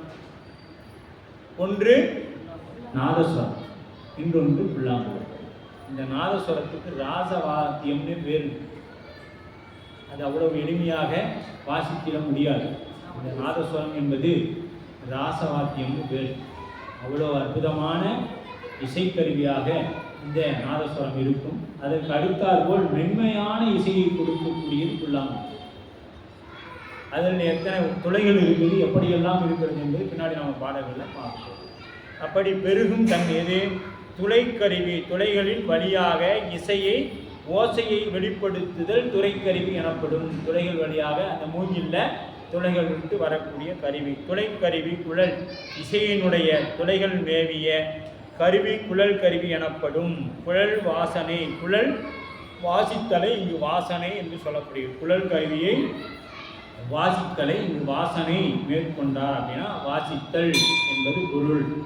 முந்தை மறை நூல் மரபின் மொழிந்த முறை எழுந்த வேய் அந்த முதல் நாள் 2 அறிந்து நரம்பு உருதானம் வந்து துளை நிறை ஆக்கி வாய்வு முதல் வழங்கு துளை அந்தமிழ் சீரிடை இன்றின் அங்குழி எண்களின் அமைந்து.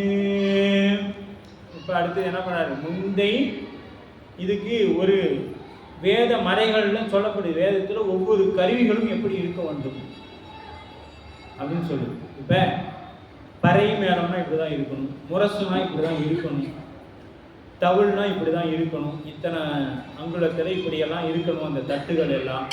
இதெல்லாம் இப்படி எப்படி நான் நம்மளாம் வாசித்து கற்றுக்க முடியுமா? மிருதங்கன்னா இப்படி தான் இருக்கணும். இப்படியெல்லாம் நமக்கு கலைகளில் சொல்லப்படுது, வேதங்களில் சொல்லப்பட்டிருக்கு. அந்த மறைகளில் உப வேதங்களில் 4 ஒன்றாகிய காந்தர்வ வேதம் என்று சொல்லப்படக்கூடிய வேதத்திலே ஆயுள் வேதம் இப்படியெல்லாம் இருக்குது. ஆயுள் வேதம்னு இருக்குது தெரியுங்களா? மருத்துவம் சார்ந்தவங்க எப்படி நம்மளுடைய ஆயுளை நீட்டிப்பது, இந்த உடம்பை ஆரோக்கியமாக பேணுதல், அதற்கு ஆயுள் வேதம்னு ஒன்று இருக்குது.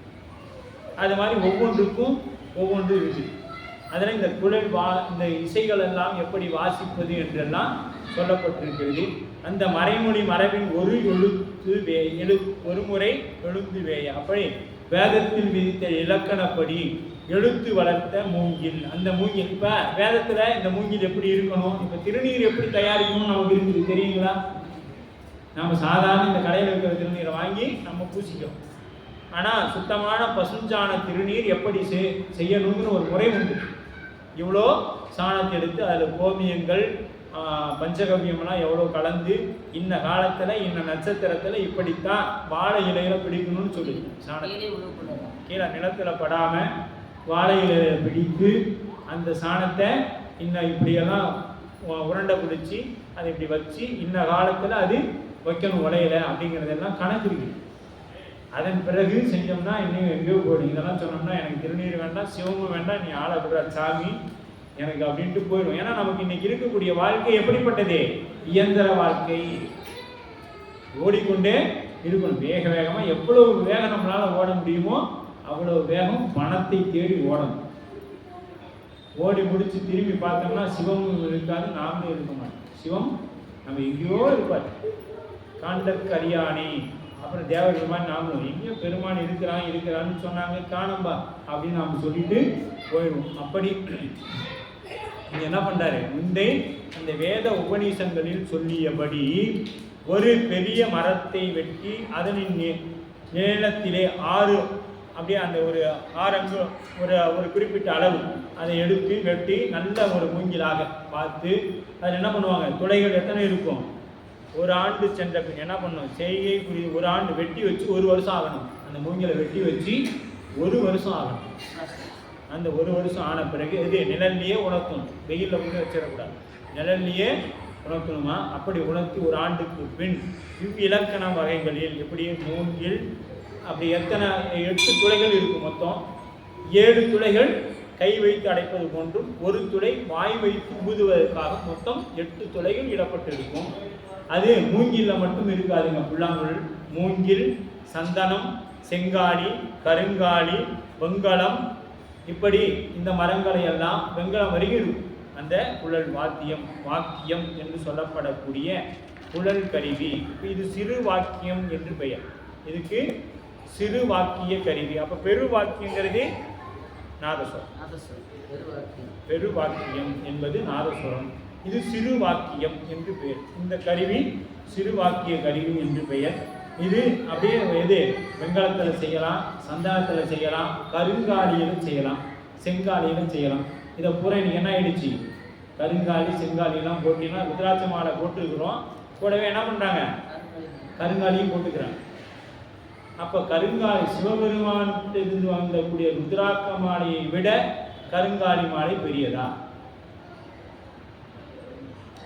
நம்ம தங்கத்தில் போட்டுருக்குறோம், அதை விட உயர்வானது என்ன, வைரக்கல் வச்சு போடுறோம், அதை விட உயர்ந்தது பிளாட்டினம், அதை வச்சு போடுறோம். அதுக்கு மேலே ஏதாச்சும் இருந்தால் தானே போடுறது, அதுக்கு மேலே ஒன்றும் இல்லையே. அப்போ உருத்ராக்கத்துக்கு மேலே உயர்வான உலகத்தில் ஒன்று இருக்குதுன்னா சொல்லுங்க, அதை வாங்கி போட்டுக்கணும். ஆனால் இவங்க என்ன பண்ணுறாங்க, தொலைக்காட்சியில் பெட்டியில் வரக்கூடியதை பார்த்து விட்டு கருங்காலி செங்காலி இதெல்லாம் வாங்கி போட்டோம்னா நமக்கு எந்த பிரச்சனையுமே வராது, எந்த பிரச்சனையும் வராதுன்னு நினச்சி நம்ம வாங்கி போட்டுக்கிறோம். சிவபெருமானுடைய கண் திருக்கண்ணுடையிலிருந்து வந்தது தாங்க இந்த உருத்ராட்ச மணி. இதை நீங்கள் அணியணும்னு கூட அவசியம் இல்லை, வச்சு பூசை பண்ணிங்களாவே உங்களுக்கு அத்தனையும் கிடைக்கும். எப்படி திருவாசகத்தை நாம் வீட்டில் வைத்து பூசை செய்தால் சிவபெருமானுக்கு நீங்கள் பூசை செய்த பலன் நிரந்தரம் கிடைக்குமே ஒழிய கிடைக்கும். அதுபோல உங்களுக்கு உருத்ராட்ச மணி எனக்கு பயமா இருக்குது, தாராளமாக வச்சு பூசை பண்ணும். அதுக்கோசரம் போய் யாரோ சொல்றாங்கன்னு கருங்காலி, அது ஒரிஜினல் கருங்காலியான்னு தெரியாது, அதையெல்லாம் போட்டு இன்னைக்கு 2000 3000 போட்டு வாங்கி போறாங்க. இந்த உருத்ராகம் 10 ரூபாங்க, அதுதான் தெரிஞ்சுக்கிங்க. உருத்ராகம் ஒன்று இது எவ்வளோங்க, ஒரு 10 ரூபா வரும். அது நம்ம அடியார் திருக்கூட்டங்களை பார்த்தா அவங்க அதனால தான் ஏன் தெரியுமா, நம்ம சாமிக்கு மரியாதையை இல்லாமல் போச்சு, எல்லாத்துக்கும் எளிமையாக வந்து நிற்கிறான். அதனால ஒருத்தரும் அவன் மதிக்கிறது. அவர் கான்ட்ராக்ட் கரியர் ஒரு இன்னைக்கு வந்தீங்கன்னா 4 நாள் கழிச்சு தான் பார்க்க முடியும்னு வந்து நிற்பாங்க. அந்த சாமியோட பவர்ஃபுல் சாமிடா, 4 நாள் கூட்டம், பயங்கர கூட்டம், 4 நாள் நின்னா தான் போய் பார்க்க முடியும். அப்போ நினச்சிப்பாரு, 4 நாள் போய் நிற்பான். இங்கே வந்தவொடனே நம்ம சாமி அப்பா நான் இங்கேயே இருக்கிறேன், என்னை பார்க்க முடியும்னா அதை 63 நான் இருக்கிறேன், பார்த்து நீ அப்படியே கூட போகலாம், தப்பு இல்லை அப்படின்னு சாமி சொன்னாங்க. இதெல்லாம் எங்கேயோ ஏமாத்துவார் அப்படின்னு நம்மளாம் நினச்சிக்கிறோம். அது மாதிரி 10 ரூபாய்க்கு உருத்ராகம் கிடைச்சுன்னா இதெல்லாம் டூப்ளிகேட். 3000 ரூபா சொல்லுவான், கருப்பு கலரில் ஒரு மணி போயிட்டு அதை வாங்கி நம்ம போட்டுக்கிறோம். கேட்டால் அது எல்லாமே தரும் அப்படின்னு சொல்கிறேன். அதெல்லாம் இல்லை, நம்ம சுவாமி கொடுத்து உயர்வானது உருத்ராகம் திருநீர். இதை தவிர உலகத்தில் இதுக்கு நிகராக வேறு எதுவுமே இல்லை. இந்த உருத்ராகத்தில் தங்கங்காமல் போட்டால் அந்த தங்கத்துக்கு பெருமையை ஒழிஞ்சு தங்கத்தினால உருத்ராகத்துக்கு பெருமை இல்லை. அதெல்லாம் தெரிஞ்சுக்கணும், சரிங்களா? அதனால் உலகத்தில் தலை சிறந்தது எதுனா நமக்கு அடியாராக இருக்கக்கூடிய நமக்கு என்ன சொல்லணும், திருநீர் உருத்ராகம் தான், வேற எதுவுமே எனக்கு வேண்டாம். கோடி ரூபாயில் அது இருந்தாலும் எனக்கு வேண்டாம், போயிட்டே இது அவ்வளோ. கருங்காலி செங்காலியெல்லாம் போட்டால் அதிக கோபம் தாங்க வரணும், கோபம் வரும், சண்டை வரும், பிரச்சனை வரும். அதெல்லாம் போடக்கூடாது. நம்ம சிவபெருமானத்திலிருந்து வந்த இதைத்தான் நாம் அணியணும் அப்படிங்கிறது. எப்படி குழல் கருவி அந்தம் முதல் நாள் 2 அப்படிங்கிற, அந்தம் அப்படின்னா நுனி, முதல்னா அடி. இப்போ மூங்கிலோட முதல் கீழே அடி, அதை அந்தம் முதல் அப்படிங்கிறாங்க. அந்தம் முதல் நாள் 2 அறிந்து நரம்புறும், நரம்புறு தனம் அப்படிங்கிற இசை பிறப்பதற்கு காரணமாக வீணை யாழ் போன்ற நரம்பு தயாரிக்கக்கூடிய அந்த மாதிரி இருக்கணுமா. அந்த மூங்கில் எப்படி இருக்கணும், அந்த நரம்புக்கு உண்டான ஆற்றலை கொடுத்ததாக இருக்கணும். நரம்புறு தனம் வெட்டு அமைவதற்கானபடி இருக்க வேண்டும். 7 துளைகள் இருக்கும். அதில் 4 இடது கைக்கும் 3 வலது கைக்கும், 4 வலது கைக்கும் 3 இடது கைக்குமாக இருக்கும். அந்த துளைகள் 7 4 வலது கைக்கும் 3 இடது கைக்குமாக இருக்கும். அதை வைத்து வாயில் வைத்து ஊதுவதற்கு ஒரு துளையும் அது இருக்கும். அதுக்கு அடுத்து என்ன பார்த்தீங்கன்னா அங்குடி எண்களில் அமைந்து, இப்போ ஒரு துளைக்கும் அடுத்த துளைக்கும் இருக்கக்கூடிய இடைவெளி ஒரு அங்குலம். ஒரு துளைக்கும் அடுத்த துளைக்கும் இருக்கக்கூடிய இடைவெளி புல்லாங்குழல்ல ஒரு அங்குலம் இருக்க வேண்டும். இதெல்லாம் நமக்கு வேதங்களிலேயே சொல்லப்படுகிறது. அதே போல நாம் அடியாராக இருக்கக்கூடியவங்க என்ன பண்றோம்னா வேதங்களை எல்லாம் நாங்கள் தமிழ் தான் அப்படின்னு, நம்ம சேக்கிழாரை விட நாம் ஒன்றும் பெரிய ஆள் கிடையாது. தெய்வ சேக்கிழார் பெருமானை விட நாம் பெரியவங்க கிடையாது. நாவுக்கரசு பெருந்தகையை விட நாம் பெரியவங்க கிடையாது. ஆரியன் கண்டாய் தமிழன் கண்டாய், வடமொழியும் தென்தமிழும் ஆனான் காண்க. இதெல்லாம் நம்ம பெருமானுடைய வாக்கு.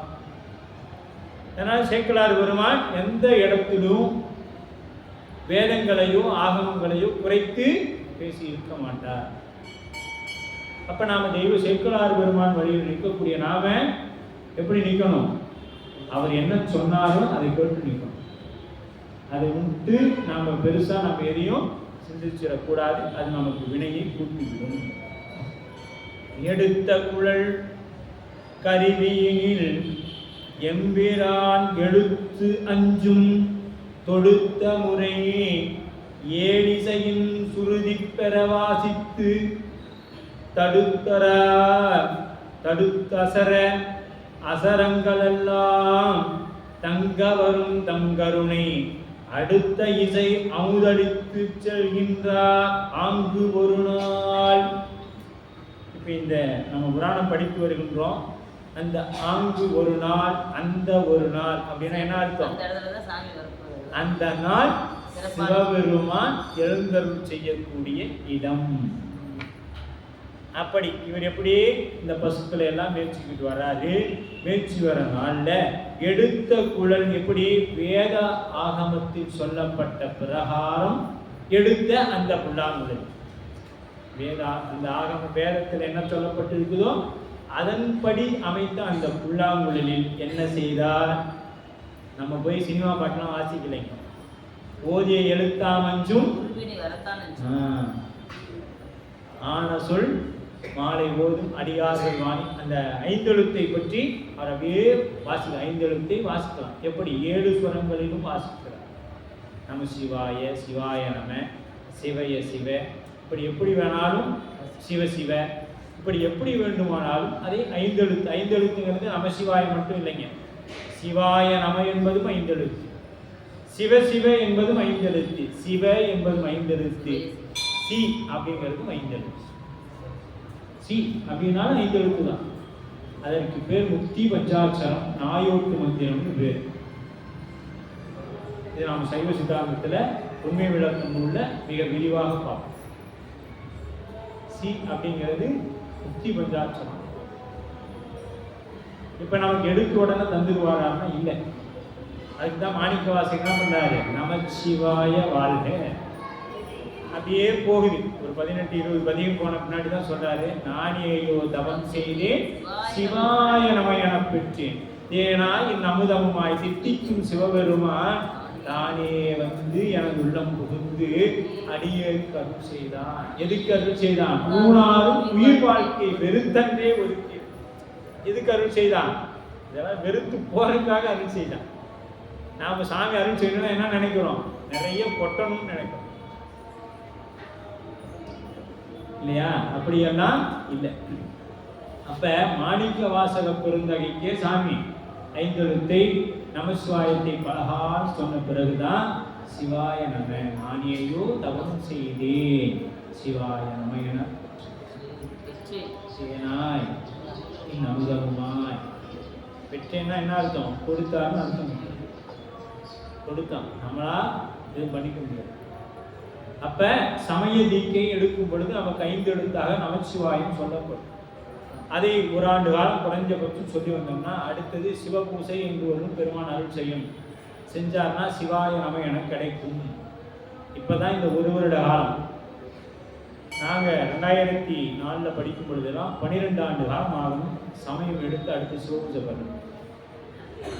சிவபூசை எடுத்து அடுத்த முக்தி பஞ்சாட்சரம் உண்மை தீக்கை பெற வேண்டும்னா 15 ஆண்டு காலம் சிவபூசை செய்யணும். அப்படி செய்தாதான் உங்களுக்கு உண்மை தீக்கை வழங்கப்படும். அந்த ஆன்மாவின் பக்குவத்துக்கு கேட்டார் போல அந்த மந்திரங்கள் உபதேசத்துக்கு செய்ய செய்ய செய்ய அதை கேட்டார் போல இறைவன் அதை நமக்கு கொடுப்பான்.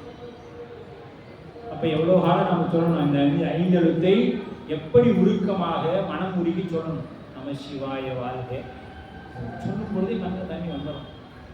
பெருமானி உங்களுடைய பேரை சொல்ல கொடுத்துட்டீங்களே பாருங்க, சொல்றாரு ஏன்னா இந்நமுதமாய் தித்திக்கும் சிவபெருமான். அவர் எப்படி இருப்பாரு? தித்திப்பா இருப்பார். எப்படி? தேனா இருப்பார், இந்நமுதமாய் இருப்பார். இப்படிலாம் சொல்றாரு. நாம் இந்த சுவையெல்லாம் அறியாம என்ன பண்றோம்? நம்மளும் குருநாதர் கொடுத்துட்டாரு, காலையில எழுந்திரிச்சு 5 எழுத்து சொல்லி கண்ணை முடி 108 டக்கு டக்கு டக்கு டக்கு அவ்வளோதான். 108 முடிச்சு. குருநாதர் 108 216 சொன்னார், முடிச்சிட்டேன், அவ்வளோதான். அதில் என்ன சுவை பார்த்தோமா, சுவை உணர்ந்தோமா அப்படின்னா இல்லையே. அப்புறம் எப்படி சிவத்தை நாம் உணர முடியும்? சிவத்தை உணர வேண்டும் என்றால் அந்த 5 எழுத்தை சுவைத்து சொல்லணும். 5 எழுத்து எப்படிங்க? அது எப்படி 5 எழுத்து சுவைக்கிறது? சுவைக்கலாம், உணர்வுகள். அதுதான் இங்க சொல்றாரு தேனா இந்த. அப்ப எப்படி அவர் சுவைக்காம சொல்லியிருப்பாரா? மாணிக்கவாசகர் பெருந்தகை தேனா இன் அமுதமுமாய் தித்திக்கும் சிவபெருமான். அப்படி தித்திப்பா இருந்தாருங்க. எப்படி சொல்ல முடியும்? தின்று கண்டோருக்கு தித்தித்தவாறே.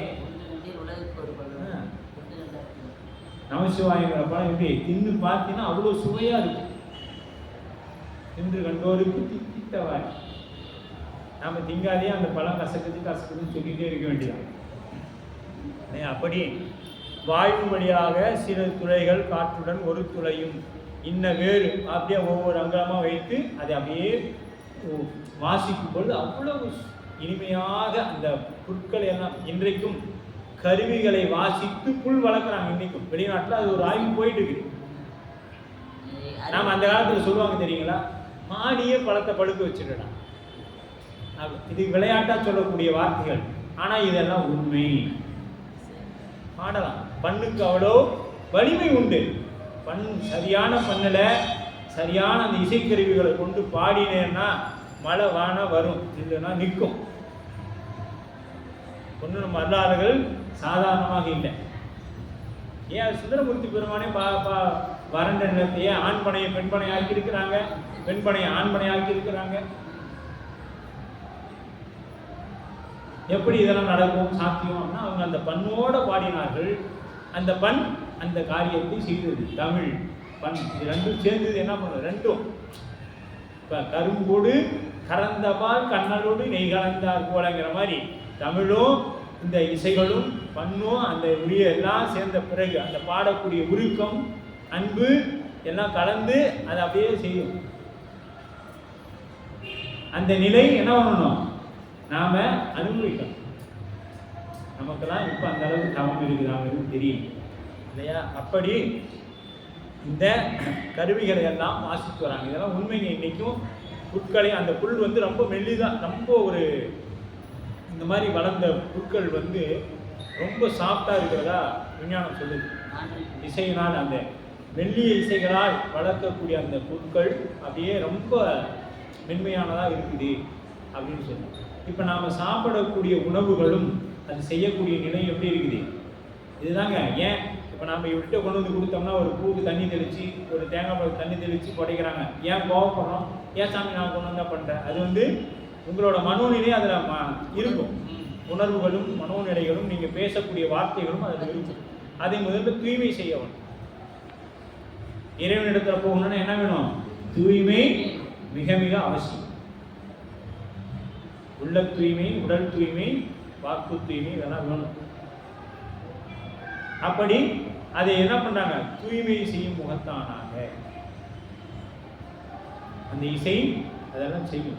அப்படி இந்த அந்த ரொம்ப மெலிதா இருக்கு. அப்ப அந்த கடாமுடான்னு வாசிக்கிற வாத்தியெல்லாம் கிடையாது. மெல்லிய இசை. நீங்க ரொம்ப அமைதியே கேட்டு பாருங்க. புல்லாங்குழலுக்கு நீங்க மயங்காத இருக்கவே முடியாது. அப்படியே அந்த 5 எழுத்து கேட்டு பாருங்க, அவ்வளவு அழகாக இருக்கு. ரொம்ப மனதிற்கு சங்கடமாக இருக்கும் பொழுது இசைகளை கேளுங்கள். அது 5 எழுத்தோட வாசிக்கக்கூடிய இசை இருந்தால் கேட்டிங்கன்னா அவ்வளவு இன்னைக்கு நிறைய வந்துருச்சு உங்களுக்கு. மெடிடேஷன் மியூசிக், தியானம் பண்ணுறதுக்காக ஒரு மியூசிக் போடுவாங்க. அது அந்த மியூசிக்கை மட்டும் கேட்டிங்கன்னா போதும், மனசு ஒருநிலைப்படும். இதெல்லாம் அனுபவத்தில் நீங்கள் உணர முடியும். அதுபோல தான், ஏன்னா இவர் இசை தானே ஆனாயரோட முக்திக்கு என்ன வழிவகுக்குது? இசை தான் வழிவகுக்குது.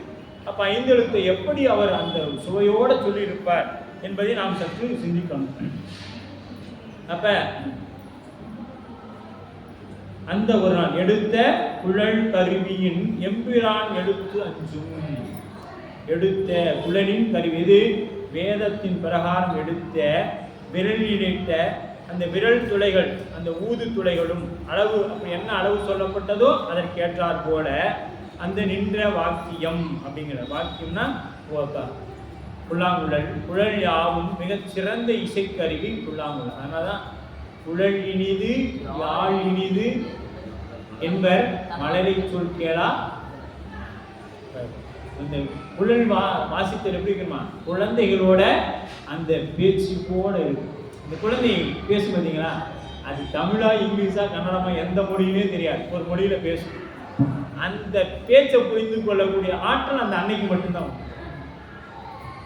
அந்த பேச்சை புரிந்து கொள்ளக்கூடிய ஆற்றல் அந்த அன்னைக்கு மட்டும்தான் உண்டு. அதுபோல உங்களுக்கு தெரிஞ்சோ தெரியாமையோ பண்ணோட பாடுறீங்க, பாடலை தப்பாக தான் பாடுறேன், பாடு, அது அவருக்கு திருத்திக்குவார். எப்படி அந்த பிறந்த குழந்தை என்ன மொழி பேசுகிறோம் என்று தெரியாமல் பேசுமோ, அது எப்படி அந்த தாய் புரிந்து கொள்வாளோ, அதுபோல பெருமான் நீங்க என்ன சொன்னாலும் உங்களுக்காக இறங்கி வந்து நிற்பான். இதில் எந்த ஐயப்பாடும் நம்ம இடத்துல தேவையில்லை. எனக்கு பண்ணோட வராதுங்க, எனக்கு குரல் எருமை மாதிரி இருக்குதுங்க. இப்போ என்னதான் குரல் மாதிரியா இருக்குது, நீங்க இத்தனை பேர் உட்காந்து சாமி கேட்க வைக்கிற. அது போல பெருமான் என்ன பண்ணுவாருங்க, நீங்க எப்படி பாடினாலும் கேட்ப. அப்படியே எனக்கு கோடை அடைச்சிக்கிச்சு, பேசவே முடியாது, பாடு கேட்பார். அவர் என்ன பண்ண வேணுமோ அவரே போட்டுக்குவார், அவரே டைரக்ட் பண்ணி அதெல்லாம் மாற்றிக்குவார். எப்படி பாடினாலும் அவர் தவறுக்கு மாற்றிக்குவார். அந்த ஆற்றல் நம்ம பெருமானிடத்துல உண்டு. அதனால் எனக்கு நாம் போய் நின்னா பாடலாம், கூச்சமே படக்கூடாது, கூச்சமே படக்கூடாது. நம்ம நண்பர்கள் ஏப்பா சிவபூஜை பண்ணுவாங்க இல்லைங்க, எல்லாம் பார்த்தா ஒரே கூச்சமாக இருக்குது. அது ஒரு வகையான ஆணவங்க. ஆணவத்தின் 7 கூறில் அதுவும் ஒன்று பயம், வெக்கம், அழுகை, சிரித்தல். சிரிச்சா மட்டும் ஆணவம் இல்லை, அழுதாலும் ஆணவம் தான். ஏன் அழுகிறோம்? நமக்கு கிடைக்காத போயிடுச்சுன்னா அழகும். அப்போ நீ ஒரு விரும்பி வைக்கிற, அது கிடைக்கல, அதுக்கு அழுது, அதுவும் ஆணவம். ஆணவத்தின் 7 கூறுங்க, அதில் அதுவும் ஒன்று. சரியா? அது போல இந்த எடுத்த குழல் கருவி எம்பிரான் 5 எழுத்தும் தொடுத்த முறை 7 இசையின் சுருதி பெற வாசித்து. அப்படியே அந்த 7 இசையினால், இசை 7 சப்தஸ்வரங்கள் சொல்றோம் இல்லையா, அதில் 7லையும் அவர் 7 விதமாக வாசிக்கிறார். பாருங்க, 7லையும் 7 விதமாக வாசிக்கிறார். இசையின் மயங்காத எந்த பொருளுமே இல்லை, எல்லாமே இசைக்கு மயங்கக்கூடியது. இப்போ மானும் சிங்கமும் ஒரே இடத்துல இருந்து கேட்கும், அந்த அளவுக்கு இசைக்கு வலுவே உண்டு. அதுதான் நம்ம சம்பந்த பெருமான் திருநனாபதிகத்தில் சொல்லுவார். உள்ளால் வரையாக மானாக வேடம் உண்டு, புறமுண்டு எடுத்தால் கிளம்போடும் புளியுமானும் அல்லாத சாதிகளும் மங்களங்கள் கைகூப்ப அடியார் அடிவணங்கும் திருநனாவே. புளியுமானும் ஒன்றுக்கு ஒன்று பகை, ஆனா எங்க நிக்குது? அங்கே இசையினால நிற்கும். மானும் சிங்கமும் பகை, ஆனா நிற்கும். எப்படி? அந்த இசையினால் ஒருவரை வசப்படுத்த முடியும் என்பதற்கு இதெல்லாம் உதாரணம். அப்படி திருஐந்தெழுத்தை கூடிய இசையை இவரும் எப்படி பண்ணுவார்? அப்படியே அந்த 7 ஸ்வரங்களிலுமே வாசிப்பார். மயிர் 7 ஸ்வரங்களிலும் வாசிக்கக்கூடிய அந்த இசையை தம் கருணை தொடுத்து முறை 7 இசையின் சுருதி பெற வாசித்து தடுச்சர அசரங்களெல்லாம் தங்கவரும் தம் கருணை அடுத்த இசை அமுதளித்து செல்கின்றார் அங்கு ஒரு நாள். இப்படி அங்கே இருக்கக்கூடிய விலங்குகள் எல்லாம் அப்படியே அவற்றை வந்து நிற்குது. இந்த அந்த இசையோட உணவு சாப்பிட்றது. இன்றைக்கி நாம் நிறைய திருமண சடங்குகளுக்கெல்லாம் போனோம்னா அந்த அந்த உணவு கூடத்தில் என்ன பண்ணுவோம், ஒரு மெல்லிய ஒரு சவுண்டு வந்துக்கிட்டே இருக்கும். அது ரொம்ப மெல்லிஸாக ஒரு சவுண்டு. இன்றைக்கெல்லாம் நிறைய வந்துருச்சு அந்த மாதிரி உணவு சாப்பிட்ற இடம். பெரிய பெரிய திருமணங்கள்லாம் ஐயா பார்த்துருக்கோம். அப்படியே ஒரு ஸ்பீக்கரில் மெல்லிஸாக ஒரு ஓசை வரும். பெரிய பெரிய அந்த 5 ஸ்டார் ஹோட்டலுக்கெல்லாம் போனீங்கன்னா அங்கேயும் அந்த மாதிரிலாம் இருக்கும். ஒரு மெல்லிஸாக அந்த உணவை விரும்பி சாப்பிடக்கூடிய அளவில் ஒரு இசை அங்கே வாசிக்கும். அதெல்லாம் கேட்கலாம். அது மாதிரி இங்கே அந்த பசு கூட்டங்கள் உணவு உண்ணும் பொழுது என்ன பண்ணுதுங்க, இறைவனுடைய 5 எழுத்தை கேட்டுக்கொண்டே அது உணவுகளை உட்கொள்ளுது. அப்போ 5 எழுத்தை கேட்டு உணவு உட்கொள்ளுதுன்னா அது வரக்கூடிய பால் எப்படி இருக்கும், 5 எழுத்து அருளாக வரும். ஏன்னா சமைக்கும் பொழுது நம்ம என்ன எண்ணத்தில் சமைக்கிறோமோ, எங்கள் வீட்டுக்காரன் இன்னைக்கு நீ பேசிட்டான், நான் நாளைக்கெல்லாம் அவங்க வயிற்றால போயிடணும்னு சமைச்சோம்னா காலையில் வயிற்றால போயிடும். அப்புறம் அவருக்கு என்ன பண்ணணும், மாத்திரை வாங்கி வைத்தியம் பண்ணணும். சமைக்கும் பொழுது நம்மளோட எண்ண அலைகள் என்னவோ அது உணவில் பதிவாகுங்க. அதனால தான் நாம் சமைத்து வரக்கூடிய உணவுகளை ஆலயங்களில் உள்ளார கருவறைக்கு கொண்டு படைக்க மாட்டாங்க. இன்னும் ஒரு முக்கியமான செய்தி, அடியார் திருநீர் வைத்து உத்தராகம் போட்ட சிவபூசை எடுத்த அன்பர்கள் சிவபூசை எடுத்தவங்க வீட்டில் தான் சாப்பிடணும். இது ஒரு விதிமுறை. உத்தராகம் போட்டவங்க வீட்டில் தான் சாப்பிடணும், எங்கே வேணாலும் போய் சாப்பிடக்கூடாது. சரி என்ன முருகா பண்ணுறது, எனக்கு அக்கா தங்கச்சி இருக்கிறா, நீ வேற இப்படி சொல்கிறீங்க அப்படின்னு கேட்டால், இதுக்கு நம்ம குருநாதர் சொன்னார், நாங்கள் நுண்மைதிக்கு எடுக்கும்பொழுது என்னங்க எப்படிலாம் சொல்கிறீங்களே அப்படின்னு சொன்னோன்னே, சரி முருகா ஒன்றும் தப்பு இல்லை, அவங்களுக்கு முதல்ல போய் திருநீரை பூசி விட்றேன். அப்போ அவங்க திருநீர் வச்சவங்கள ஆயிடுறாங்க. திருநீர் வச்சவங்க சமைச்சது தானே சாப்பிடணும்னு சொல்லுவாங்க, திருநீர் வச்சவங்க சமைச்சதை சாப்பிடும். இது கொஞ்சம் எளிமையான வழியாக இருக்குது. உறவினர் வீட்டுக்கு போனால் என்ன பண்ணணும், எங்கள் திருநீர் வச்சுக்கிங்க, சாப்பாடு போடுங்க, சாப்பாடு. இப்போ அந்த ஆன்மாவும் புண்ணியம் செய்கிறது. அந்த ஆன்மாவை என்ன பண்ணுறோம், புண்ணியம் செய்ய வைக்கக்கூடிய பலன் உங்களுக்கு உண்டு. திருநீர் பூச வைக்கிறது சாதாரண வேலை இல்லை. அந்த பணியை சுவாமி உங்களுக்கு கொடுத்துருக்குறாங்க. எதனால், நாம் சாப்பிடணுங்கிறதுக்காக அவங்களுக்கு அந்த வேலையை தான் இல்லையா. அப்படி திருநீற்றை நாம் என்ன பண்ணுங்க, நீங்கள் போகிற பக்கம்லாம் நீங்கள் எனக்கு கேட்டு நான் சாப்பிடணும்னா நீ என்னவோ பண்ணிக்கோ, திருநீரை பூசு சாப்பிட்றேன் அப்படிங்கிற நிலைக்கு நாம் வரணும் என்ற அளவிலே 14வது பாடலுடன் இவ்வகுப்பானும் எழுப்பியது என்றும் இன்பம் பெருகும் இயல்பினால் ஒன்று காதலித்து உள்ளம் ஓங்கிட மன்றுளார் அடியார் அவர் வான்புகள் நின்றதென்னும் நிலவி உலகெலாம் வான்முகில் விழாது பெய்க மலிவளம் சுரைக்க மன்னன் பொன்முறை அரசு செய்க குறைவிலாது உயிர்கள் வாழ்க மான்மறை அரங்கள் பொங்குக நற்றவம் வெல்வி மல்க மேன்மைகள் சைவ நீதி விளங்குக உலகமெல்லாம் மேன்மைகள் சைவ நீதி விளங்குக உலகமெல்லாம் மேன்மைகள் சைவ நீதி விளங்குக உலகமெல்லாம். ஹர நம பார்வதி பதனியே நாடுடைய சிவனி போற்றி, ஏகம்பத்துரையந்தாய் போற்றி, காவாய் கனகத்திரளே போற்றி.